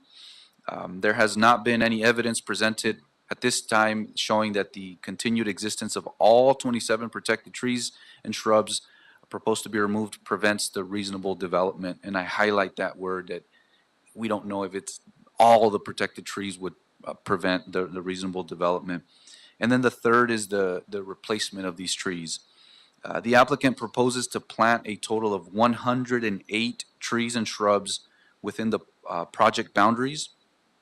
And I would like to point out that, again, there's 92 protected trees, proposing to remove 27 of those and add an additional 108. So I just want to get in the board's really the calculation of not just what we're removing and replacing, but what we're also keeping. In total, there would be 173 trees that would ultimately exist with keeping the trees that are there and also adding 108. So we're looking at a plan that proposes 173 trees on this approximately 3-acre lot that's accounting for a road and buildings to be installed there. The municipal code section 4602 requires that that there's a condition to grant a permit that the relocation or removal of a protected tree or shrub, that the permittee must replace the tree or shrub within the same property boundaries by at least 4 specimens of a protected variety. Although the municipal code doesn't clearly define the word value, value refers to the size and number of the replacements as shown on transmittal number 11. And in other words, the intention of the requirement of LAMC 4602 is that the size and number of the replacement trees must be approximately of the same size and number of the trees to be replaced. I emphasize again that the municipal code is explicit in the language that it must be in a manner that is acceptable to the board.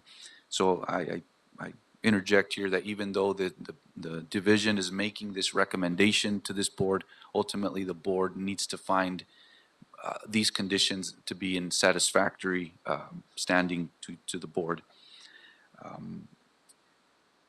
The applicant is proposing a plant mixture of trees. They're proposing western sycamore trees also be included as part of their replacement. There's some transmittal number 11 showing that the approximate canopy width of certain trees is about 30 to 50 feet. So really the crux really of this recommendation to this board is the constraints around the replacement of trees at a 4-to-1 ratio on a lot that's already being introduced, a private road. You have subdivisions and homes going in. Keeping trees and adding 108 trees to that is not a recommendation that the Streets LA is making to this board here. So really, touching on the last component of this presentation is the CEQA aspect of this. Given that CEQA does not apply to projects which are denied or disapproved under Public Resources Code sections, the CEQA wouldn't apply, so no recommendation is included in this report for that. And this concludes my presentation before the board here, and I'm happy to take any questions or concerns that you all may have. Thank you. Before we take questions from the board, I want to take public comment from both in-person and virtual so that both our city representative along with our applicant to address them during their presentation. So if you want to grab your seats. I will start with in-person speaker cards. First up, we have Philip Christ. Yes. Hi, I urge you to support urban forestry. I do find that the grading, which desecrated the land, changed the soil, under forestry, I do understand it is also the protection of the habitat. Talking about a convention center also in CD 14. These oak trees used to be convention centers themselves. Old growth Quercus agrifolia, coast live oaks were convention centers for the native indigenous people. The removal of this, the destruction of the soil has already been done, impacted the growth. We have a soil erosion problem already impacting the growth of the native species. The wildlife has been affected, and now we have degrading plastic sandbags that are spreading microplastics across this illegal development. Thank you very much. Next speaker is Connie Acosta.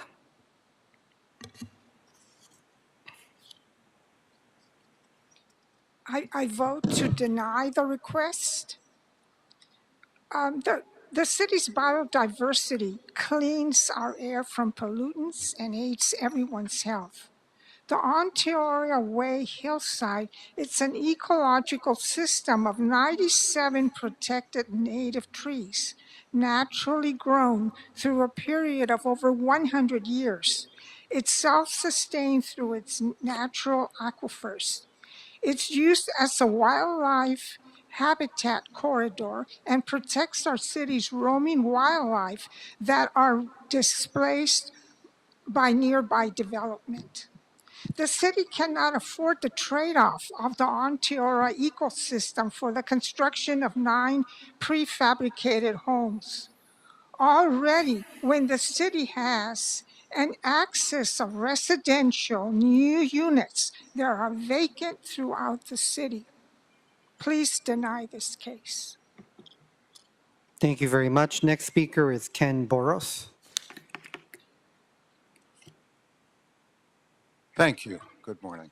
I would like to respectfully request the distinguished commissioner and board members to support that proposal that that denies the cutting of this magnificent little woodland. So seldom do we find a woodland within an area like that, and the ecosystem should be protected. It is a treasure.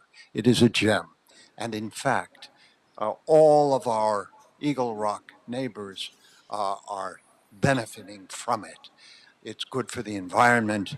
It's good for the Eagle Rock residents. And I urge you to kindly consider favorably the denial of cutting down any of the wonderful trees in the woodland. Thank you.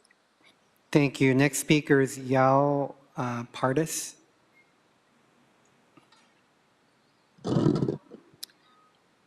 Hi, my name is Yael Pardes. I'm asking that the city denies the permit to remove these protected oaks. Trees hold this steep hill. It would be dangerous and irresponsible to disturb this shale rock. The old M&D is inaccurate and never showed exactly what happened. If anything, a new EIR must be done. It is never acceptable to allow the destruction of so many protected trees that cannot be replanted on site by a developer and would take 20 years to mature. First phase of project is only 27 trees. He plans on removing more trees if project expands to 14 homes. All previous tree reports were inaccurate. The last tree report from 2023 omitted at least 9 protected trees that overlapped the building or were very close to it and would have been impacted.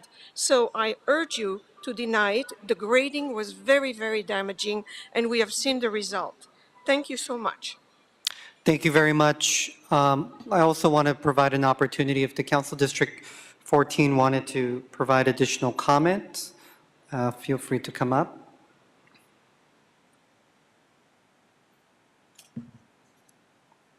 No additional comments at this time. Thank you.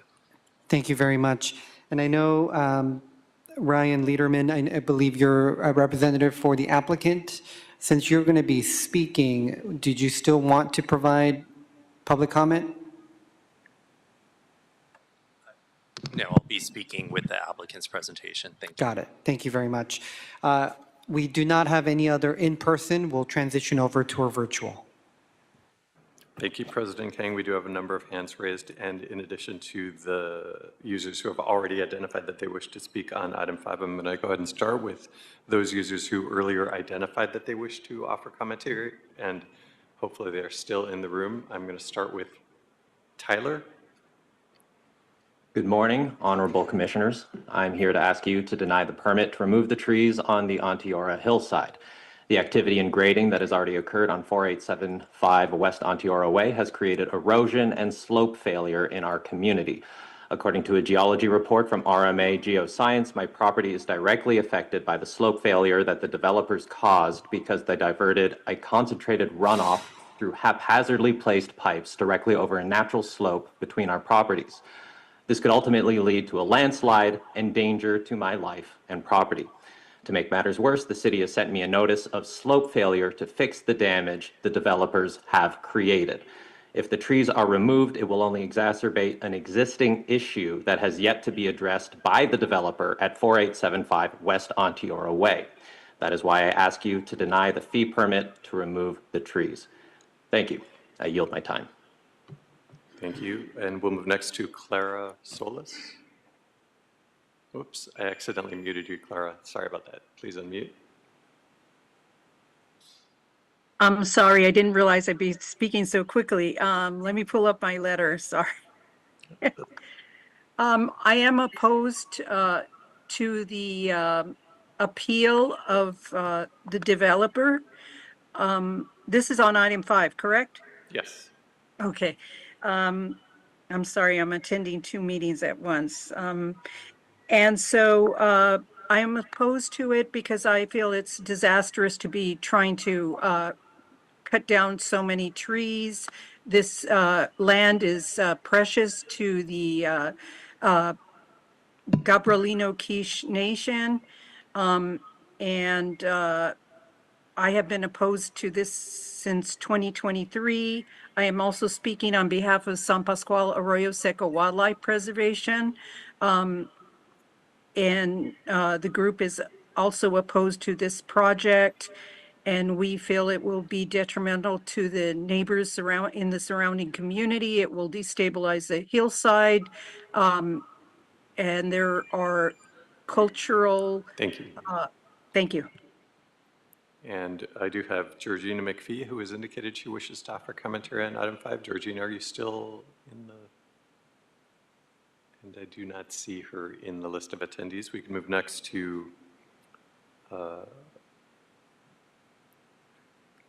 Kathleen Whitaker. Hello, thank you again. I spoke earlier, but I just wanted to add that to what Brian Ramirez is saying, that this project was. I'm sorry, Kathleen, you're coming in and out. I'm going to go ahead and put you on mute. Perhaps you could speak clearly and loudly into your device. Yes, can you hear me now? Yes, go ahead. I'm sorry. Thank you again for letting me speak. I just wanted to make additional comments to what Brian Ramirez was saying. This project, as you all know, was tentatively approved by the city in 2009 by an MND that was created in 2006. The original map shows that there were no oak trees on the property. Later in 2011, we see that there are now 39 and 18 want to be removed.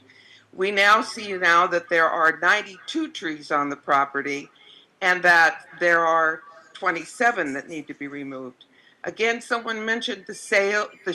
It's a Duarte Topanga shale. You remove those trees, you remove the root systems, and it will collapse in portions of the hillside. Thank you, Kathleen. That's 60 seconds. Marianne King? Oops, sorry, I accidentally muted you. You were unmuted. Go ahead, Marianne.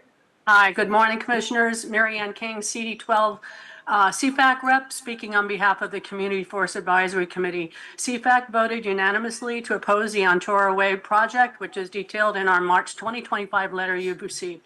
As such, we strongly support Urban Forestry's recommendation to deny the request to remove 27 protected trees.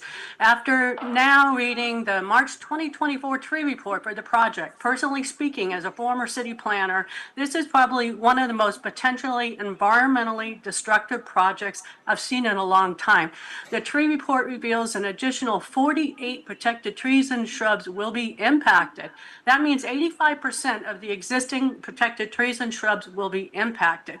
This project needs a total redesign, a redesign that will build around the tree to significantly reduce impacts, and a new M&D or EIR is needed to ensure we have clear design requirements, mitigation monitoring, not recommendations from a tree report.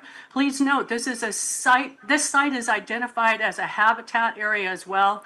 Lastly, the replacement plan is ridiculous. Thank you very much. Thank you, Marianne. And we just have a couple users, a couple attendees, yes, left.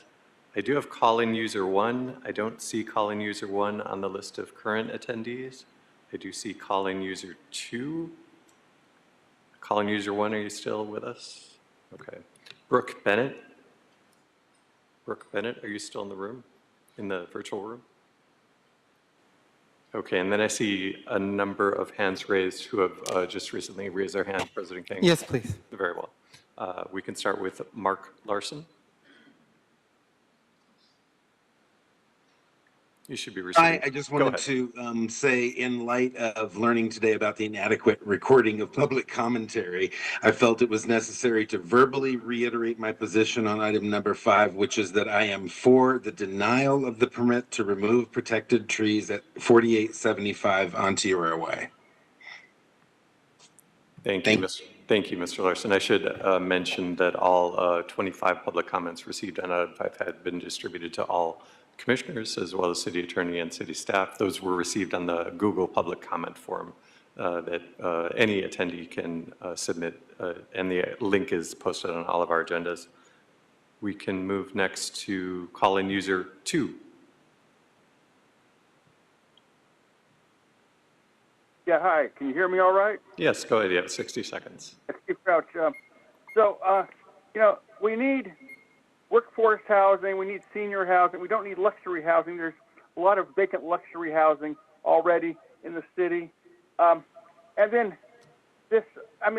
global warming is happening now. It's going to take 30 years for any replacement trees to, just use common sense.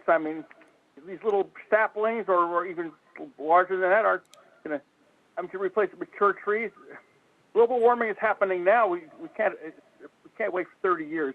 And this is happening all over the city. Every developer is getting an exception. We're losing canopy. We're not gaining canopy. Just look at the numbers, basically. This is totally absurd. So that's all I have to say. Thank you. And also, this is a sacred spot for the Gabriel and O'Keefe, and okay. Well, thank you. Thank you. I see one hand raised, and that is Sophia Pina. I'm sorry if I'm mispronouncing your name. Would you like to offer commentary on item 5 this morning? Yes, dear honorable members of the Public Board of Los Angeles, the Gabrielino Band of Mission Indians Quiche Nation are the lineal descendants of the original indigenous people of the Los Angeles Basin and submits this formal position statement in strong support of the denial of the fee permit to remove the 28 protective trees and shrubs at 4875 West Ontario Way.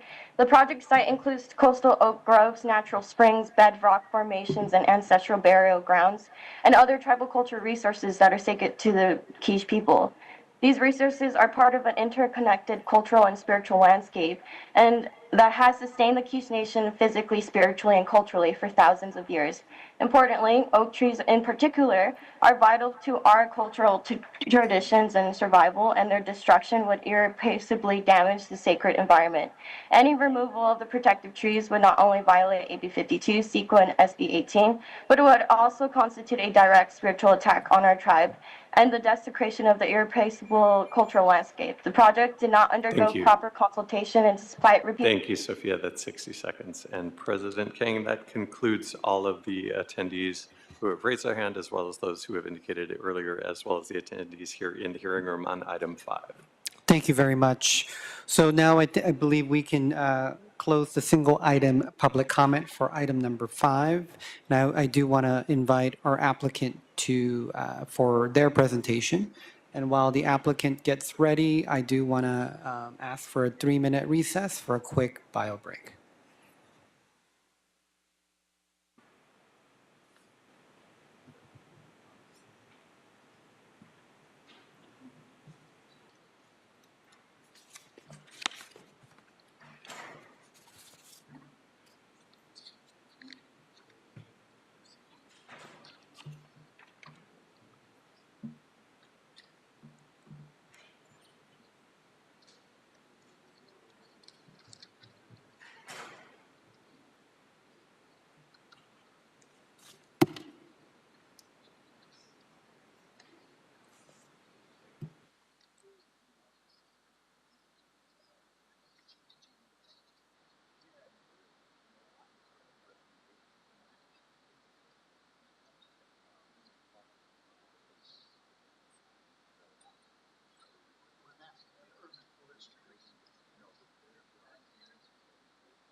All right, everybody, we're going to get started. Mr. Knight, if you could reestablish quorum. Thank you, President King. We are now resuming record mode at 11:58, and I will reestablish quorum of President King, Vice President Chavez, President Pro Tem Grant, Commissioner Mitchell, and Commissioner Cardenas are present. We're joined by City Attorney Representative Thomas Casella Vega. This is TJ Knight. We do have a quorum, and we're now on item 5. Go ahead. Thank you very much. President Kang, Commissioners, my name is Noah Ornstein. I want to thank you for your time in hearing this matter, as well as the time that you've all spent preparing for this hearing. I'd also like to take the opportunity to thank Kevin Liu, the Street Services Manager from the Mayor's Office, who's been incredibly attentive and supportive of the project.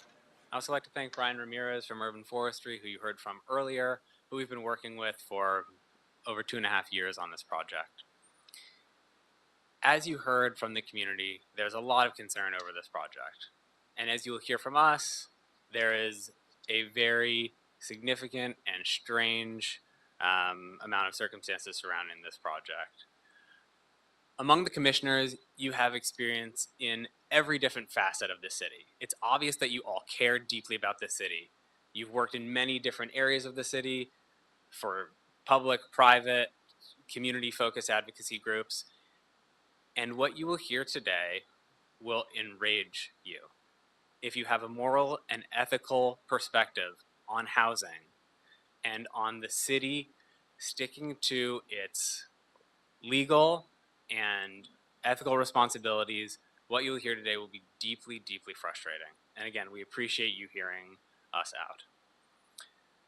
We are a small Los Angeles-based developer. We build single-family homes to address the most severe housing crisis in the country. We do that using off-site modular construction. And we believe that this is a more green, more expeditious way to build. The project that we are talking about today is a small project. It's a 9-home project in Eagle Rock. The homes were designed using green technology, and this project was redesigned from a previously approved MND in consideration largely of the trees and of the environmental impact. Next slide, please. As you can see, this project is a quintessential infill project. These lots were originally zoned for residential purposes in 1910, before there was a city planning department.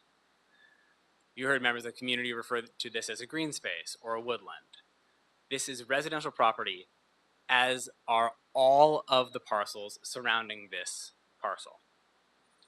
This was zoned for residential purposes at the same time as all of the neighboring parcels. And as you will see from the addresses on the public comment cards, this is quintessential NIMBY opposition to a housing project. This is why there is a housing crisis.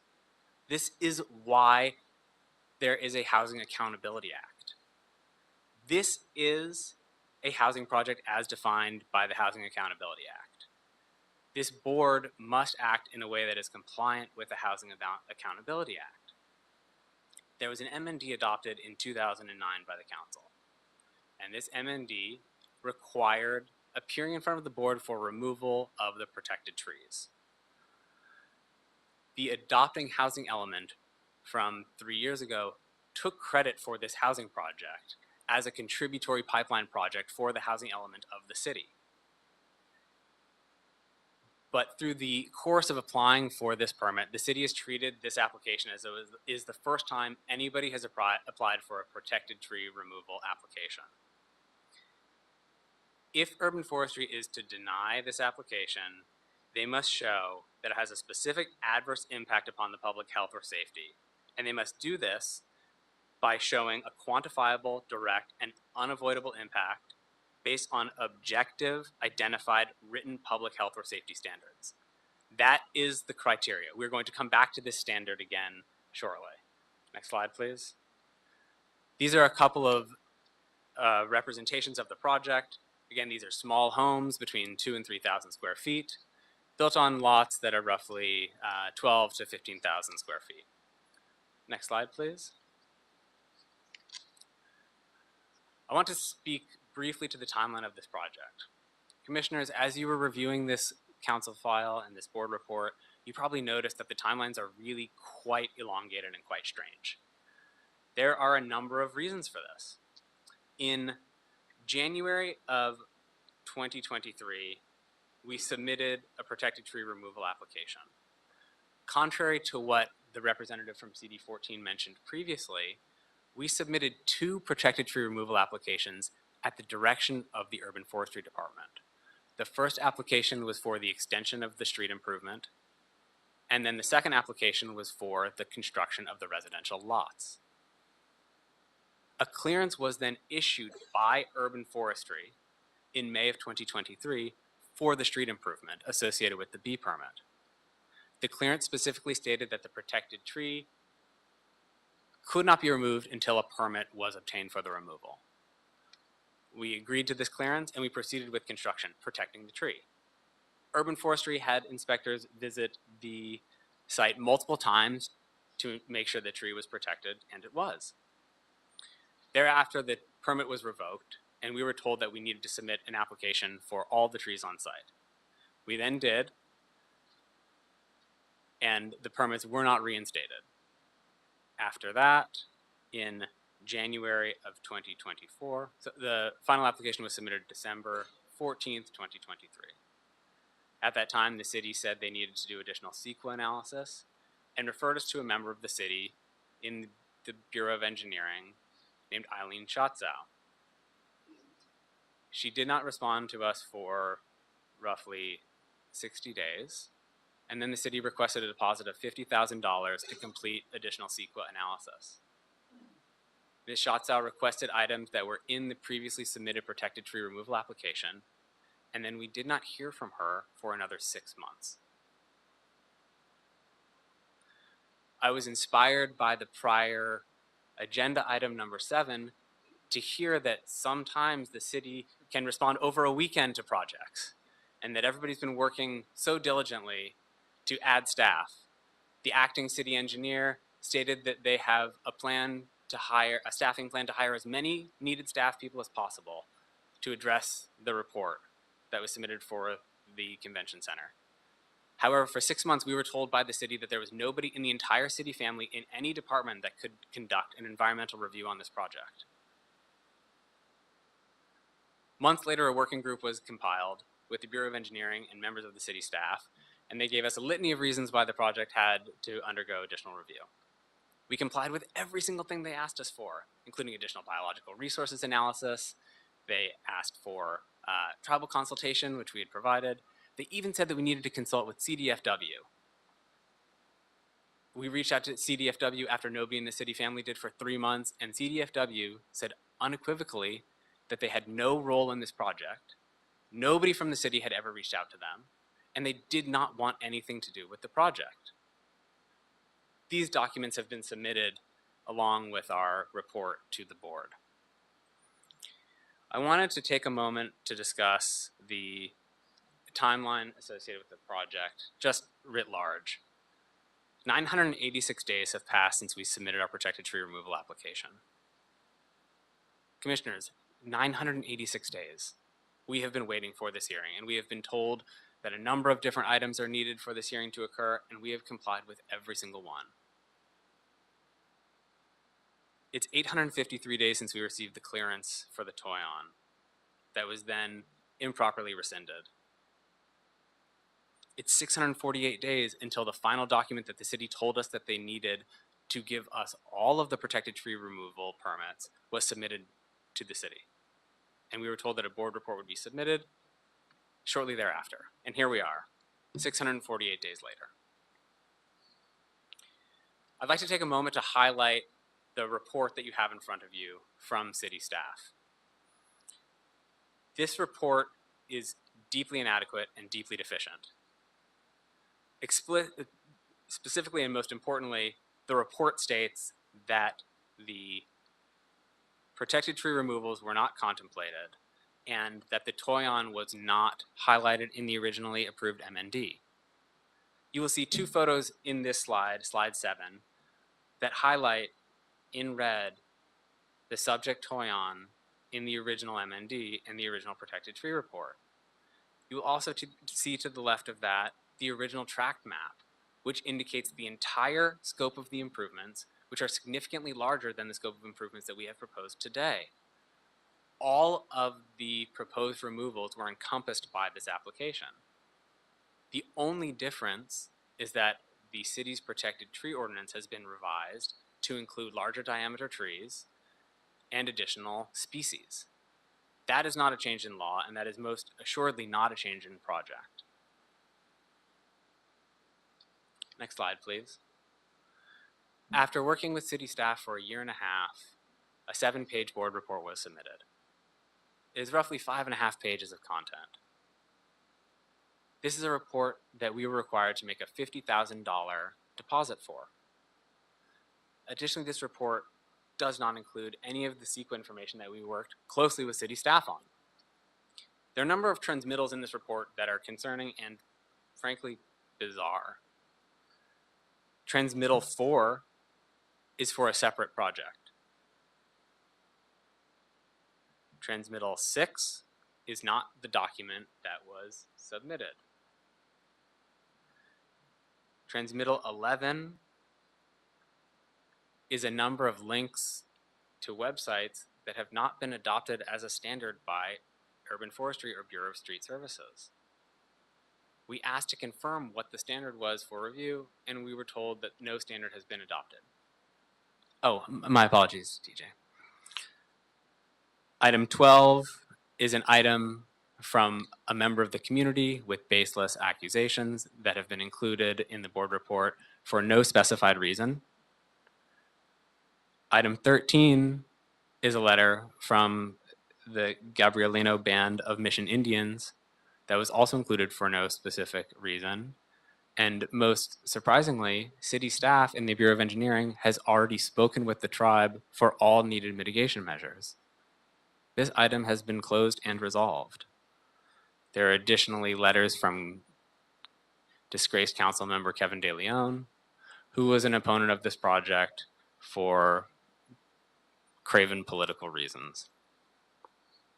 No materials from the applicant or from the additional environmental review that was requested was included in the board report. We were told, next slide please, we were told on March 25th, 2025, that the CEQA addendum was completed, and it has never been produced.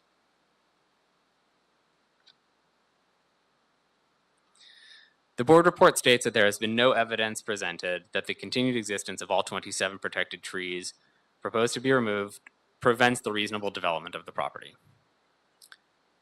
Of course there has. There's an adopted MND. There is a recorded map that all depict the scope of improvements for this property. The city council adopted this map and approved this tract map because it is a reasonable development of the property.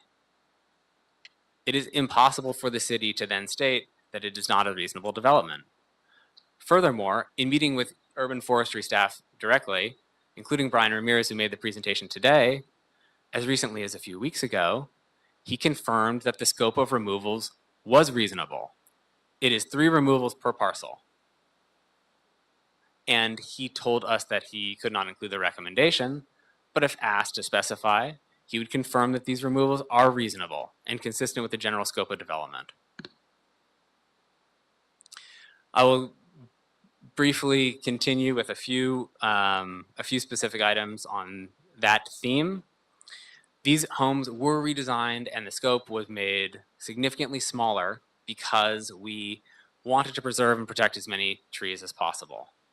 If we had proceeded with the original scope of homes in the approved MND, we would have built significantly larger homes with significantly more grading, more retaining walls, and larger footprints. Next slide, please.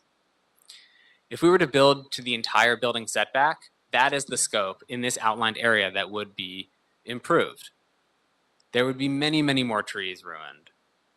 Our plan is to replace all of these trees per city guidelines, and we've been asked exhaustively to analyze all of the replacement plans and components of this by city staff, and we have complied with every single request. Next slide. Most importantly, there is no identifiable and objective standard for the replacement plan.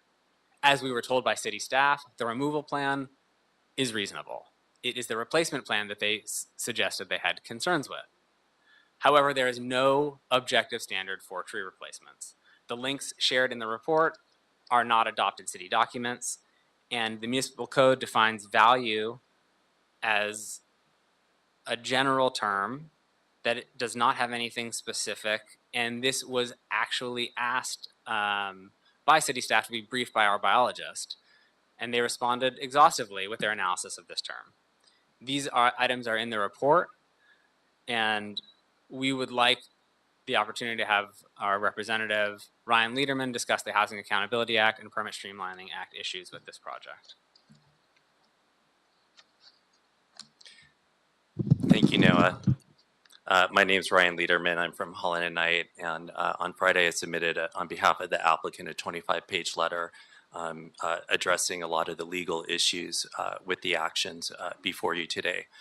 As Noah pointed out, this project's been brewing for a very long time.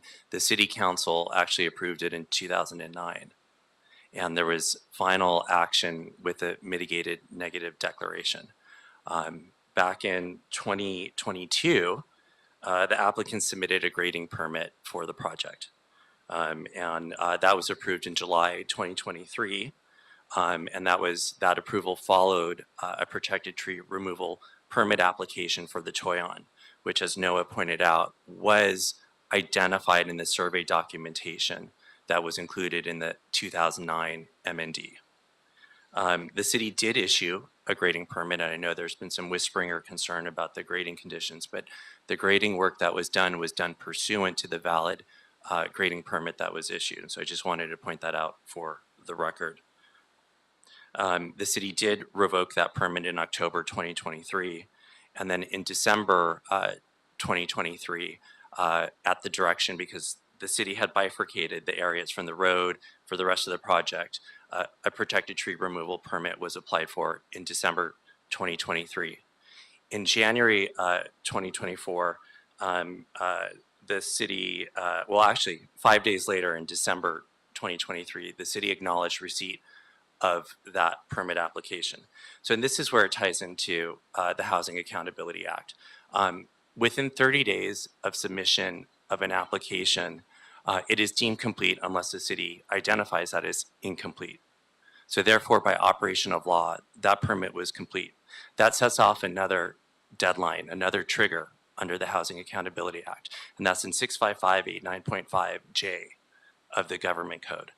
And the city needs to identify whether there are any inconsistencies or conflicts with adopted plans, policies, ordinances, etc.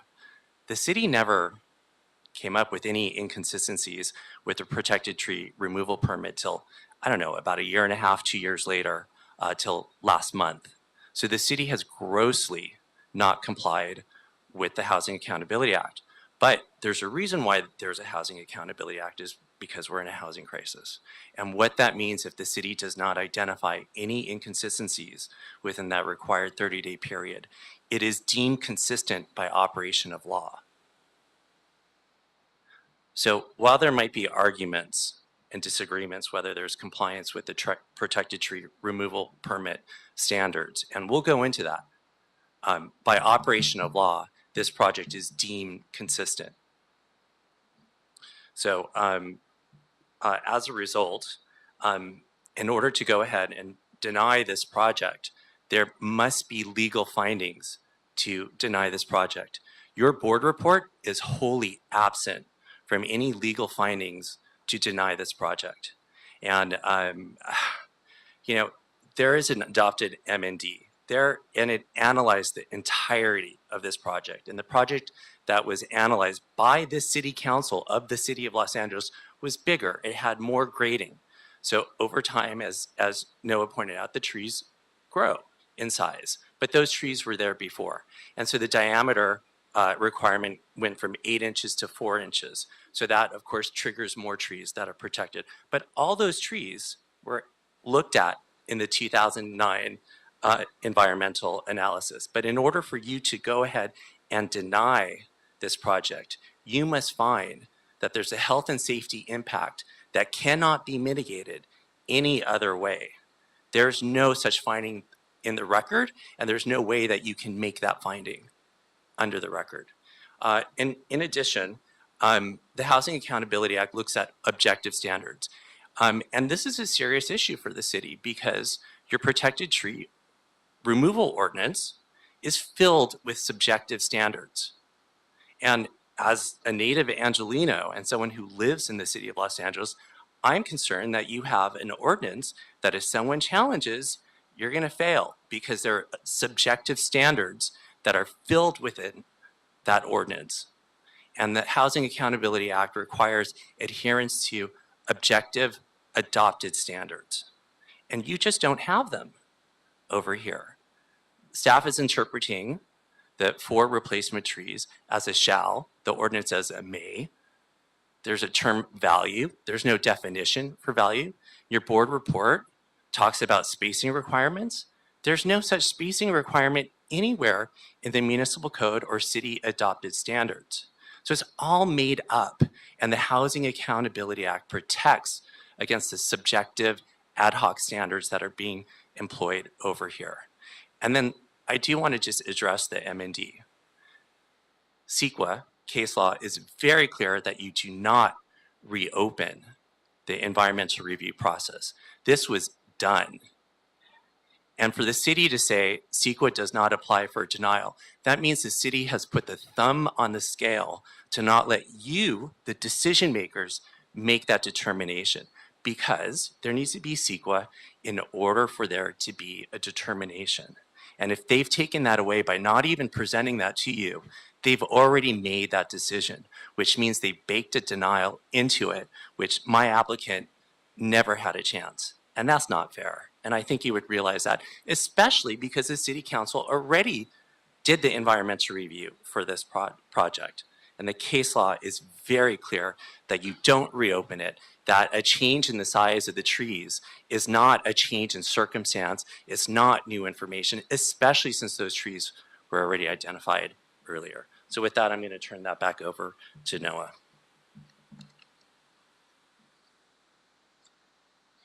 Thank you very much. On that specific topic, we would like to discuss the replacement plan. We submitted this replacement plan on 12/14/2023. This is on slide 16. And we did not receive a single comment on the tree replacement plan until 3 weeks ago. Specifically, the comments that we received were regarding an alleged issue with tree spacing. We asked where we could find a standard that we could meet. Our arborist has worked in the city for decades. Our licensed architect has worked in the city for decades. We've been working in the city for a very long time. We live in the city, we care about the city, we want to meet the standards. We were told that there is no standard for tree spacing in a private yard. So we said, okay, perhaps we can discuss different replacement plans and how spacing may work better. We have to submit a bond with every replacement tree that ensures its survival for a number of years. That's an adequate protective measure. But perhaps we could revise the plan for a way that meets a standard that we mutually agree on will support the trees. Next slide, please. We suggested a variety of spacing. We suggested slightly fewer replacement trees. None of these items were considered or reviewed by Urban Forestry. Next slide, please. no standard was presented to us that we could meet in order to comply with the replacement plan. Next slide, please. No comments were given to us in any specific or written format that we could respond to. Next slide, please.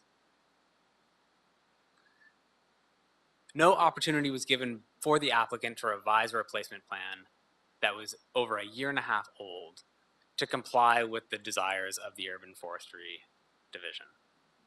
There is no objective standard whatsoever that we can comply with. When we asked where the standards are, we were told that it's best practices. So we looked up best practices in a variety of sources, and not surprisingly, there's a big difference of opinion. Here are a few recommended tree spacing standards, between 20 and 30 feet for oak trees. The County of Los Angeles and County Fire has their own standards that range between 20 and 30 feet. The City of Los Angeles has no standards whatsoever. Next slide, please. These are examples of some of the county ordinances. If such an example existed for the city, we could comply with it. No such example exists. As you can see, we have worked tirelessly at great expense to comply with city requests. We followed up weekly and frequently didn't receive responses for months. I appreciate the representative from CD14 coming today because we've been trying to meet with you for months and you haven't responded to us. So perhaps we can meet today after this hearing. We care deeply about this city. We are a small company that has been ruined by this process. It is absolutely unfair. We are trying to build housing in a city that we all know needs an extraordinary amount of housing. And it needed this before 16,000 homes were lost in the fires this year. Every member of this commission has broad experience in this city and is a member of this commission because they care about this city. You are a member of this commission because of your leadership, your ethical and moral sense of responsibility to this city should inform your opinion on this matter. We urge you to confirm that this project has been deemed approved, to reissue the improperly revoked permits, and to allow a small company to continue to build housing in Los Angeles. Thank you. Thank you very much. With that, before we dive into questions, I know there was one or two speakers that missed the opportunity. So I am going to reopen single item public comment. This is only for those who did not speak before. So if you could come up and provide your 1 minute. Hi, thank you for hearing me. In this video you just saw, my home was on there. My home was on there, but what you didn't see was a huge landslide behind it, which I invite you to come see. My neighbor next door who was speaking, Tyler, they were cited, the city cited them. And then they had to get a geological report, which showed that the construction above our home, this construction, was the response, that's what happened. That's why the landslide happened. So one of those oaks, I don't know if this one's going to be replaced or supposedly replaced, but it's sliding down the hill. And now I love rain, but I'm so afraid the rain is going to come and make the landslide even worse. Tyler did tell the city that they had the geological report that said that it was because of that construction. And he said, well, I'll cite him too. So I'm not sure what's going on with that, but thank you so much for your consideration. We love Eagle Rock in our homes. Thank you very much. With that, I will close single item public comment for item number 5. And then I do want to re-invite Mr. Ramirez from Urban Forestry Division to kind of kick us off in addressing some of the points that was mentioned by our applicant in his presentation. Of course, I made an effort to really write down what I could, but if there's any other element that I don't touch on, again, I'd be more than happy to respond to anything. I did make note of some of the transmittals that the Bureau made the decision to include as part of the report. Specifically speaking of the other planning cases and how it was relevant. I heard the comment. I wanted to convey the reason for including some of those transmittals was ensuring that it was made known that this project dates back so far. There's been numerous, or a couple iterations of the project that we were aware of, and we felt it pertinent and appropriate to include that as part of the record, that it hasn't been the same project. There's been other proposals, which is, again, what that other transmittal number 4 was intended to include. This other project was for 14 homes, if I'm accurate. So again, there was different iterations of the project. Regarding the other application, again, it just speaks to the different projects that we got, just including as part of the record. They went from 14 homes, kind of back and forth, back to 9 homes for some extent. Speaking about the timeline, almost 1,000 days is what I saw there. Really, when a project dates back to 2008 up in 2023, that's 5,400 days as well, where there was a project that either couldn't get moving or it just didn't. I don't know what the reasons are for a project being approved in 2008, taking approximately 15 years to get the ball rolling on the actual development. So again, highlighting the 5,400 days also on the applicant side for that delay. I'm hearing a public comment. I don't know if I should respond to that or continue on. I'll continue on.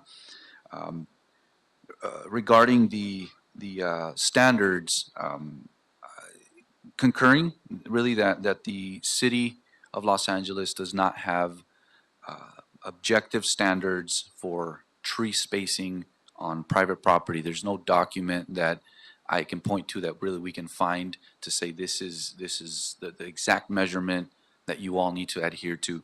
The applicant was provided some guidance. He was directed to work with his tree expert or arborist on providing something that was appropriate planting spaces for it. And we did not provide him, again, a list, a concrete list, but rather deferred them over into what you all see in some of the transmittals. There are general guidelines. I heard the applicant mention several standards, but the column said recommendations. So I don't know if really there is a standard for planting a tree that's been adopted by other cities. But what we do have are just general standards and guidelines, very similar to anybody doing any gardening. There's recommendations on a plant, how it should be planted and amount of space. An individual can plant those and disregard those guidelines, but it wouldn't provide a favorable result for that specific plants or living things, right? So the recommendations that we have made, they're supported by numerous sources that we can point to that are objective, and they can say, well, an oak tree can grow from 25 to 50 feet on average, and there is some flexibility to provide that. But when it strays and it deviates beyond something that's really prudent on planting, that's when really the division cannot recommend to this board in good faith that these trees will survive long term.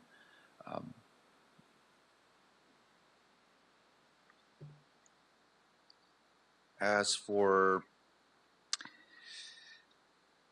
the approvals that were given by the planning department, again, I emphasize that project or that tract map that was approved, that was reviewed by planning, it did not approve the protected trees. And even though they included addressing the impact of the project as a whole for those 13 protected trees at the time, it did not approve the trees. And that is included in that track map approval through one of the conditions and mitigation measures that it had to be approved by the Board of Public Works. I want to just emphasize on another really important part of the project here. When you're looking at removal and replacement of 13 trees at a 2-to-1 ratio, it's 27 replacement trees that may have been feasible when planning reviewed this back in 2008. As it was stated here, the municipal code changed through an ordinance requiring 4 replacement trees. It also added more trees that are now protected. You're looking at now 27 trees, 108 replacements. It has some logic that really, if a project was reviewed to replace limited amount of oak trees or protected trees at a 2-to-1 ratio, planning may have determined that that was appropriate. The 4-to-1 ratio was adopted by the city, requiring this 4-to-1 replacement. And I think I've spoken to the really infeasibility of planting this amount of trees in this limited space. If they had acres of replacement, this might be a different recommendation here. But again, the Bureau, in good faith, cannot recommend 108 trees be planted on the available space after all of the improvements are in. Those are some of the notes I took, but I'm sure you all have specific items you'd like to address. I'm more than happy to respond to any of them. Yeah, yes, with that, we will open questions from our commissioners. First up, we have Commissioner Mitchell and then Commissioner Cardenas. Thank you for your report and applicant for the presentation. When did the 4-to-1 ratio go into effect? The 4-to-1 replacement ratio dates back from ordinance 177404. If I'm accurate, I'll kind of defer that back to the city attorney to confirm absolutely. And this is from 2006. Actually, there was, if you all provide me about a second here to confirm that. Is that the 2-to-1 or is that the 4-to-1? I'm sorry. The 7404 is 2-to-1. So And 2000. Okay. Yes. Go ahead.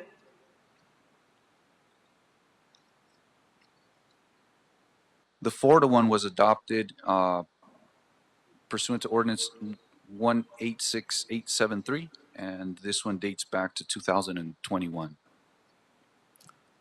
And the mitigate negative deck was for was that a tentative track map was adopted in 2008? 2008, correct. And was there any reference to review with Bureau of Street Services with regard to tree replacement? That was a condition within that approval, to get the approval from the Board of Public Works for the protected tree removals. And the application for tree removal was made when? 2023.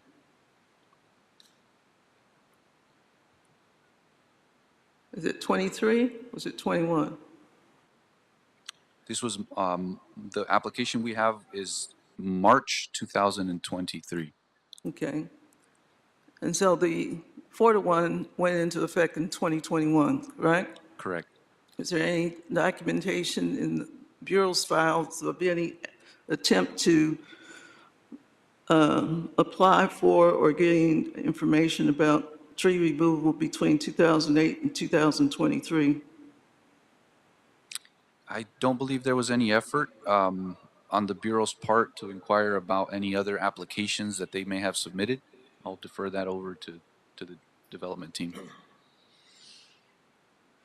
No further questions. Thank you. Thank you, Commissioner Cardenas. Yeah. just want to clarify the number. So the 4-to-1 today is 108 new trees and shrubs. And there was how many remaining would be there on top of the 108? 65 protected trees are to remain on site. So 173 total? Correct. Existing and new? Sorry? 173 total when you combine the new and the existing Correct. trees? Correct. On a 3-acre parcel with homes taken up. Homes and road. And a roadway. Correct. Thank you. Any other questions? Vice President Chavez. Can you address the time delay on the report and also the status of the CEQA analysis? To the best of my ability, yes. So the delays, there was the application that was submitted. Typically, the time that we put out for any application is 90 to 120 days. For this specific application, when there was actually an email, I'm looking at the transmittals, the division confirmed that it was forwarded to appropriate staff for review, for initial review of their application. Shortly after, as I recall, the CEQA aspect of the project was determined incomplete. That it was insufficient from even with consultation with our city attorney. They confirmed it needed a little bit more information, which is where the request for more information from the applicant comes in. As far as the specific timelines, I'd have to really dig into the record and see what specific staff was involved at what point and why that transpired. I do know that there was some staffing issues that we were dealing with, some absences. Very recently we had the Palisades fires. Our division was just rerouted completely to that endeavor. So I don't stand here and try to justify and say that it's standard timelines. There may have been some delays, but again, I can't really speak to them specifically on what specifically caused any lapse in time of processing this. Thank you, Commissioners. Any other questions for our UFD? I do want to bring up our applicant once more for questions as well.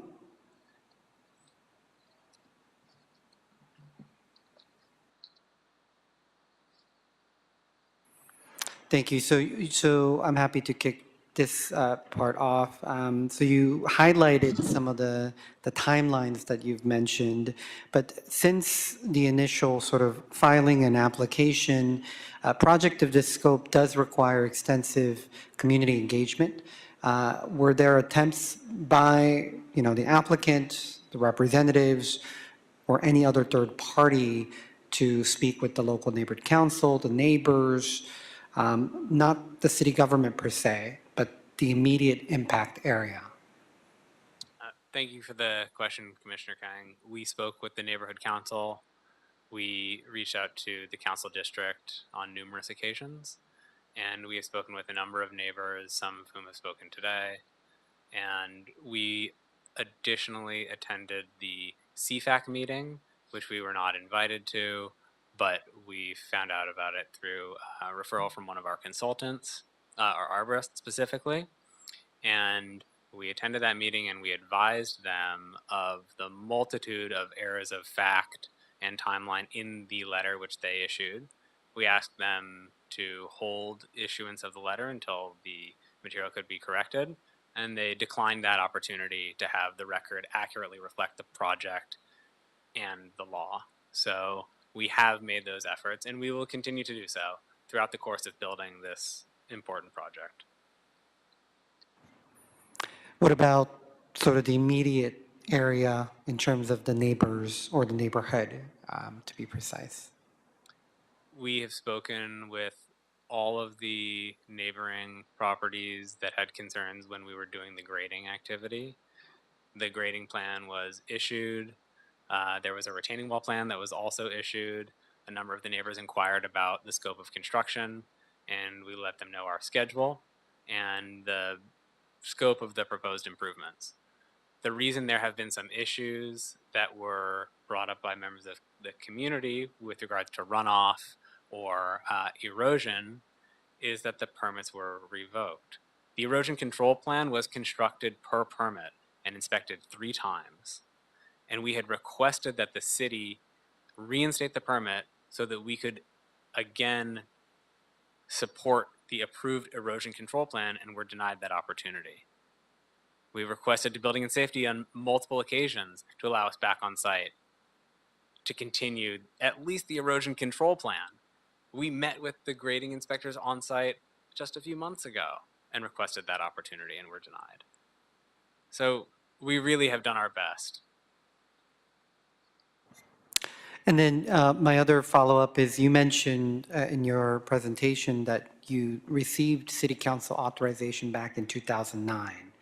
And we're in a different sort of era, different council, and I'm fully aware who was the representative back in 2009.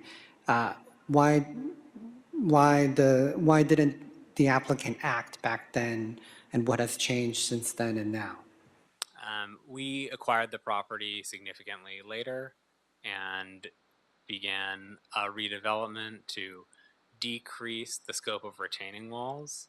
Initially, there were about 150 piles that were supposed to be constructed along the southern border of the project, as depicted on the original tract map approval.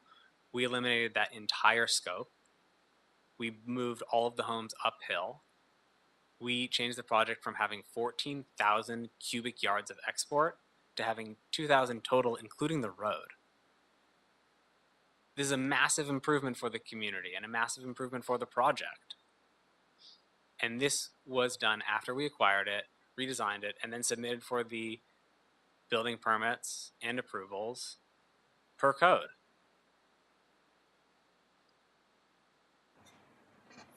Thank you. Commissioners, any questions related to our applicant and their representative? Vice President Chavez.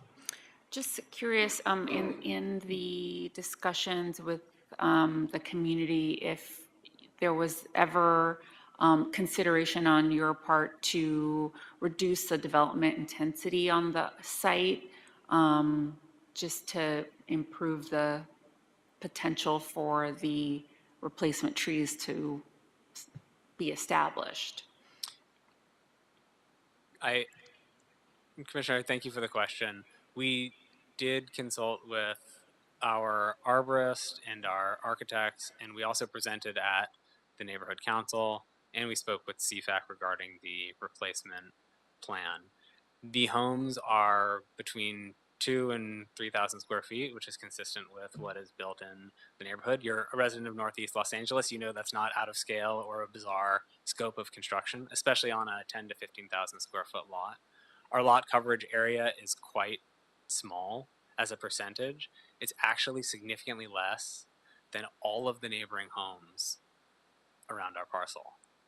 These are 2-story homes, and we have made the smallest footprint possible and have built well below the buildable envelope to create habitat for these protected trees. We also have designed 4 or 5 different alternative replacement plans that we would be happy to work with city staff to implement. If there had been any plan check comments or any specific notes regarding spacing or any notes regarding the landscape plans at all that had ever been given to us by anybody, we would have responded specifically with revisions to that effect. But again, to this day, no markups of any plan that we've ever submitted has ever been received. Thank you. Any other questions or follow-up from the commissioners? All right. Want to bring back up Mr. Ramirez to kind of wrap things up. Thank you. We appreciate the time and the focus.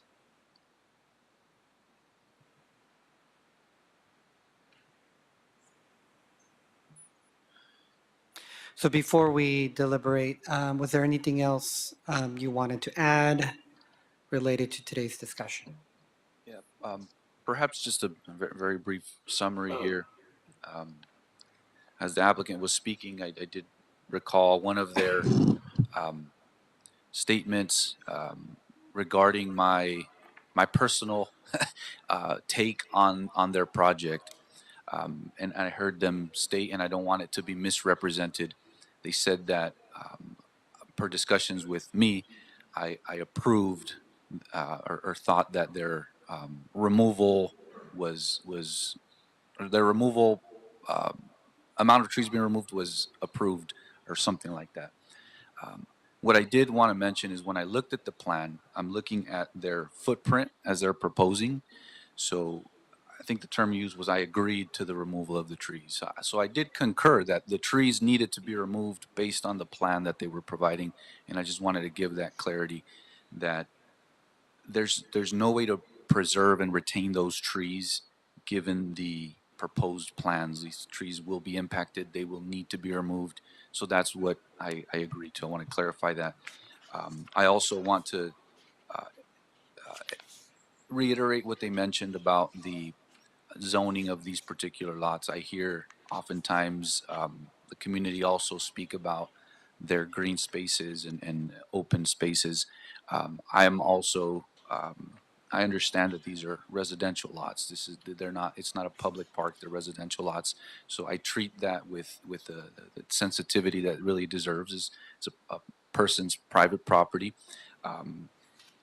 Another thing here is really summarizing that the amount of tree removals for these 9 homes, what I commented on was also consistent with the statements you heard, that removing 3 trees for a home is not something that's out of the ordinary.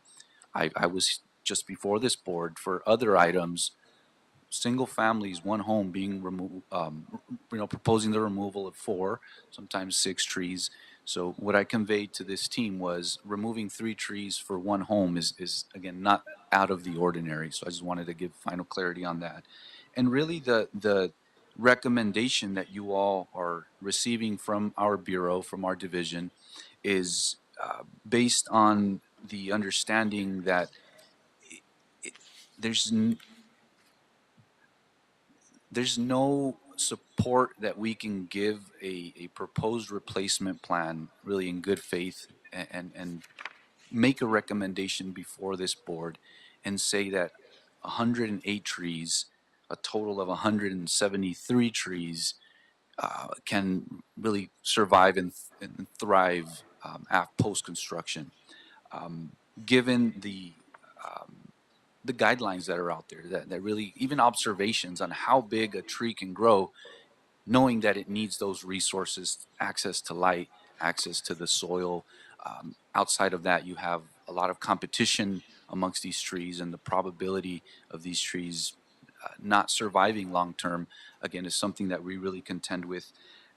So in summary, the tree replacement aspect of this project, it's really the opinion of the Streets LA that the Coast Live Oak tree replacements will struggle to survive, given they're proposed in locations that are not conducive to their long-term survival. This recommendation to deny the removal is being placed before you all here today. Thank you very much. Commissioner Cardenas. Yeah, I just want to just make sure I understood it correctly when you stated in your conversations with the applicant that when you said that you agreed that the trees needed to be removed, it wasn't an agreement with how they would be replaced at that time. That's accurate. Yeah, thank you. Any other final comments or questions from the commissioners? And as I provided an opportunity for our bureau rep, lastly, I do want to give final opportunity for our applicant. as well. Just wanted to give equal time. Unfortunately, public comment has concluded, and there will not be additional public comment. Thank you. Ryan Lederman, again, for the record. We appreciate Mr. Ramirez and what he said, but what he did say is that the city has no objective standard for the replacement of trees. He said that. He said that here. There's no objective standard, and the law requires an objective standard as to how to achieve it. I know the law changed with respect to the replacement tree obligation, but this site, this project's not even getting credit for all those on-site trees. I do a lot of downtown development, or at least I used to, and we had a really wonderful partnership. I think it was City Plants to plant off-site trees that were required as a result of development. So when you're in downtown Los Angeles, for example, and you have a replacement tree requirement, or you have to plant trees, well, in the city's wisdom, we were able to go ahead and plant those trees off-site. So when you take into account the fact that there's no objective standard that the city has with respect to spacing, there just isn't any. The fact that there are more than 60 on-site trees that could be seen as replacement opportunities because they're already there, because your code doesn't specify that you actually have to plant these. There are other mechanisms, other ways to address this. What has happened to my client is patently unfair to have almost 3 years of just this, horrible situation where the city doesn't even give you an environmental document to review. So they baked it so you must deny this. There's a better way to do this. There's a much better way to do this. We need housing. The project complies with the objective standards, and the law requires compliance with objective standards. And if you deny this project, if you deny this permit, this is denying this project. That is going to be a Housing Accountability Act violation on the project itself, as well as on the post-entitlement permits, which the city has completely ignored as well. We haven't even heard a single response about objective standards, not from the city attorney, not from Mr. Ramirez. I think perhaps you might be getting ill-advised information from city staff. Thank you.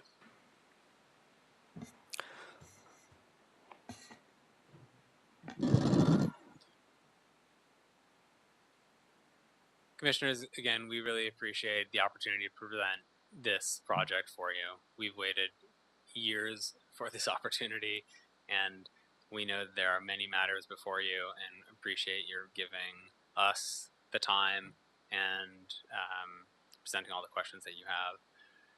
As we discussed, the board has the discretion over the replacement plans. We've proposed alternatives. We're happy to meet with city staff to review the alternative replacement plans. If there's a spacing guideline that we can comply with, please share it with us, and we're happy to comply with this guideline. We will work with the staff on this, but the report as presented to the city, to this board, does not accurately present the information in this project. It does not accurately represent what we have proposed, and it does not accurately represent the law. We are just trying to build homes, and this denial and this 2-year period of waiting has ruined our business. It is not fair. It is not right. Item 7 saw the board respond to an item that was 3 days old, that Commissioner Mitchell rightly said, why do we have 3 days to respond to something that's $2.4 billion? If the board can respond with that alacrity and seriousness to something like that, small business owners that are from LA should also be given the same respect and consideration. You would all want that if you or your friends or your family were in our situation. Thank you. Thank you very much, Commissioners. Any final comments before we move forward? All right, seeing none. I do understand that, I do feel for folks who have been waiting, and since my time here, I know we've all tried to expedite different projects in different neighborhoods throughout Los Angeles, and that is one of my core missions is so that folks are not waiting around for years for a final determination whether it is the one that they've been seeking or otherwise. And I do feel for that in terms of this particular applicant. However, for me, I just don't, from this today's presentation, I just don't have enough information to overturn the recommendation by UFD. So I'll be making to approve item number 5. I'll second. Seconded by Vice President Chavez. Thank you, President Kang. We'll go ahead and take a roll call vote on approval of item 5, starting with you, President Kang. Aye. Vice President Chavez. Aye. President Pro Tem Grant. Aye. Commissioner Mitchell. And Commissioner Cardenas. Aye. All ayes, and item number 5 is adopted and will move forward forthwith. Thank you very much. Moving forward to item number 2 from the Bureau of Engineering for Council District 14. Substitute equipment for relocation of LA Gloria Food Corp. Thank you, President Kang. Can you hear me? Commissioners, city representatives, distinguished guests, good afternoon. My name is Janelle Para, Property Manager for Bureau of Engineering, Real Estate Division. This item number 2 is an update on the Cesar Chavez Roundabout projects, relocation of La Gloria Foods Corporation, also known as La Gloria Relocation. The intersection located in the Boyle Heights community of Los Angeles is a 5-legged intersection with 2 traffic islands. It's currently experiencing significant delays and traffic conflicts, and the Los Angeles Department of Transportation has proposed reconfiguring it into a modern roundabout to increase traffic safety and also to mitigate congestion. The city of Los Angeles acquired this property located at 3285, 3287, 3291, and 3293 East Cesar Chavez East Cesar E. Chavez Avenue to enable the project, which is also known as a displacement property. La Gloria, which manufactures flour tortilla at the acquired property, is being relocated to its other property located at 3455 East 1st Street, about less than a mile away from the displacement property. The company produces corn tortilla at that replacement property and shows it as a relocation site. The relocation of La Gloria is subject to several regulations due to partial federal funding, including the Uniform Relocation Assistance and Real Property Acquisition Policies Act, 49 CFR 24, the California Regulation Assistance Act, and Caltrans Right-of-Way Manual, Chapter 10. On October 30th, 2017, as the board authorized a budget of $2.475 million, not to exceed $3 million for the relocation cost, including an advance payment of $1.237 million.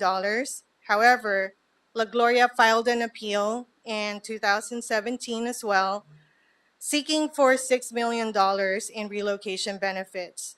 The Relocation Appeals Board at that time denied that appeal and approved a relocation benefit of approximately $1.406 million on February 4, 2022, based on the lowest bid, responsible bid.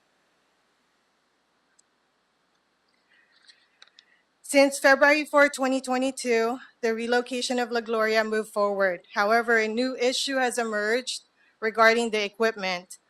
According to the Los Angeles County Health Department, the relocated tortilla equipment must adhere to the American National Standards Institute ANSI certified Reports from the Conveyor Manufacturing and Services, Inc., Prestige Automation Systems, and John Berry and Associates concluded that some of the existing equipment, including 2 processor rounders, 2 flour oven, and 1 mixer, is irreparable and must be replaced with substitute equipment. The city is obligated to pay the lesser of the 2, the cost to move and modify the equipment or the cost to purchase substitute equipment. Since the repair cost for the equipment exceed the cost of new equipment, new processor rounders, oven, and mixer will be replaced or purchased. Superior Food Machinery provided the lowest and responsible bid for the substitute equipment. La Gloria actually obtained multiple bids from 4 different companies, and Superior Food Machinery provided the lowest bid. The costs are as follows: 2 substitute processor rounders totaling $261,000 approximately, 2 substitute flour tortilla ovens totaling $312,000 approximately, and 1 substitute mixer totaling $101,000 approximately. The total estimated cost for the substitute equipment is $675,000 and $675,812. The city has already funded La Gloria a total of $1.55 million. The total revised and not to exceed relocation budget that the Bureau of Engineering is recommending right now is to increase it by $200,000, with a total of $3.2 million to fund the substitute equipment and also to provide contingency. This new funds would come from Department 94, Fund number 655, and Appropriation Unit number 94277C.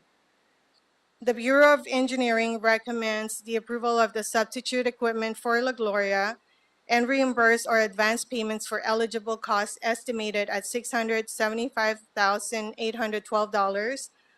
Authorize an additional $200,000 in relocation contingency or budget with a total of $3.2 million.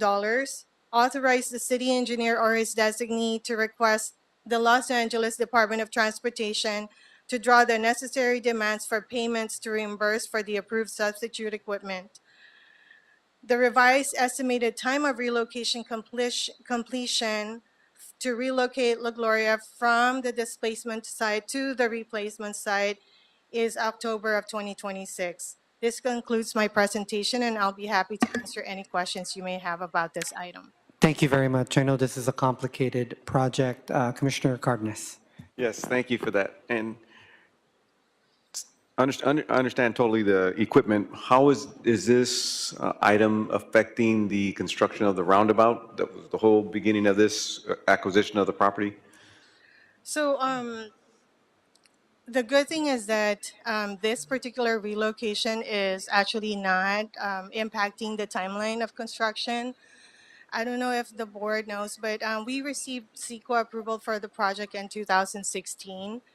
And somewhere between 2016 and 2020, the community was able to declare one of the impacted site, specifically the Chicano Monument, historical.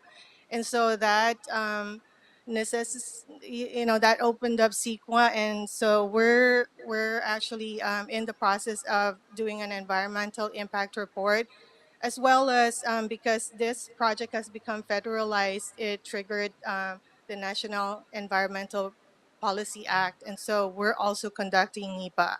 According to the project manager, we're expecting to complete those 2 environmental processes mid of 2027. So we got a ways to go. We do. Thank you, President Pro Tem Grant. To follow up on Commissioner Cardenas's point, as we discussed before, this area, the Cinco Puntos, right, has a special historic importance. In addition, is one of the organizers of the anti-Prop 187, it began there, it was at that time the largest demonstration ever in the history of Los Angeles. So I hope that is recorded as well, that monument, in terms of its historic significance to the community in Los Angeles as a whole.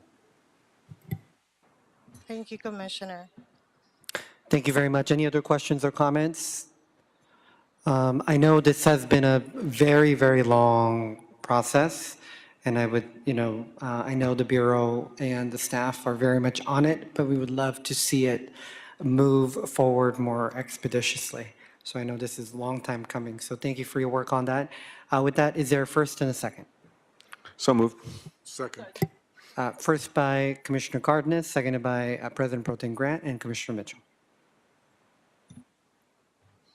Very well, we will go ahead and take a roll call vote on approval of item 2, starting with you, President Kang. Aye. Vice President Chavez. Aye. President Pro Tem Grant. Aye. Commissioner Mitchell. And Commissioner Cardenas. Aye. All ayes, and item 2 is adopted and will move forward forthwith. Thank you, Commissioners. Have a Thank you very much. And to all of our Bureau reps, thank you for your patience today. I know it's been a long day. Moving on to item number 3 for Council District 3, final change order number 168, the Madrid Theater renovations project. Good afternoon, President King and Commissioners. My name is Spencer Yu, Senior Civil Engineer with the Architectural Division, Bureau of Engineering.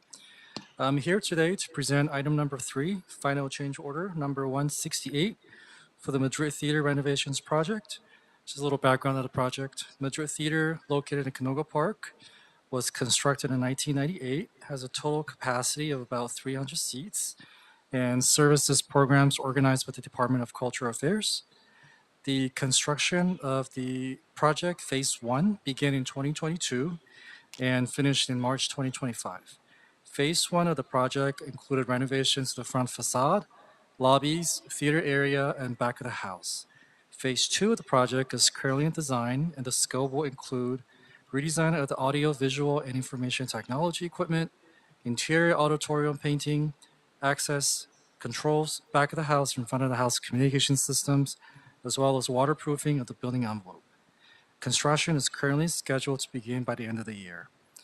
Now, during the course of the construction in Phase 1, some changes were implemented to resolve unforeseen conditions discovered during the renovation. Some of these changes include the correction of the design deficiencies and the compliance of permit requirements. As a result of these changes, the construction progress was delayed and the contractor Wiseman incurred additional costs. At the completion of the project, Wiseman and Bureau of Engineering negotiated an equitable adjustment in the amount of $211,559 for 103 days of time extension, LADWP bond renewal, builder's risk insurance extension, deletion of 2 scope items, as well as modification of the roof warranty. Final closeout change order number 168 provides for the full and final settlement of all contractor claims for the cost, time, issues, disputes, credits, and change order requests for the adjustment of the work performed. There's no impact to the general fund. No additional funding is required for change order number 168. Because the amount of this change order exceeds the city engineer's authority, the city engineer is requesting authority from the board to issue this change order. Now, the Bureau of Engineering recommends the board approve to authorize the city engineer to issue final closeout change order number 168 for the Madrid Theater renovations project to Wiseman Construction, Inc. for an amount not to exceed $211,559. This concludes my presentation. I'm happy to answer any questions. Thank you very much. Commissioners, any questions or comments? Commissioner Cardenas. Yes, thank you. Been curious about this project. So Phase 1 is now complete, and this is a wrap-up for Phase 1, this change order? That's correct. It's final change order. And Phase number 2, you mentioned, is going to start at the end of this year? Right. How long is Phase 2 scheduled to go to completion? The construction is scheduled to be completed by end of next year. End of 2026? 2026. 2026. Right. All right, thank you. Calendar year? Calendar year. Calendar, okay. Thank you very much. Any other questions or comments? All right, seeing none, is there a first and a second? Second. First by Commissioner Mitchell, seconded by Commissioner Cardenas. Thank you, President Kang. And we'll take a roll call vote on approval of item 3, starting with you, President Kang. Aye. Vice President Chavez. Aye. President Pro Tem Grant. Aye. Commissioner Mitchell. And Commissioner Cardenas. Aye. All ayes, and item 3 is adopted and will move forward forthwith. Thank you very much. Thank you. Moving forward to item number 4 for Council District 1, California Environmental Quality Act, MacArthur Lake Stormwater Capture Project.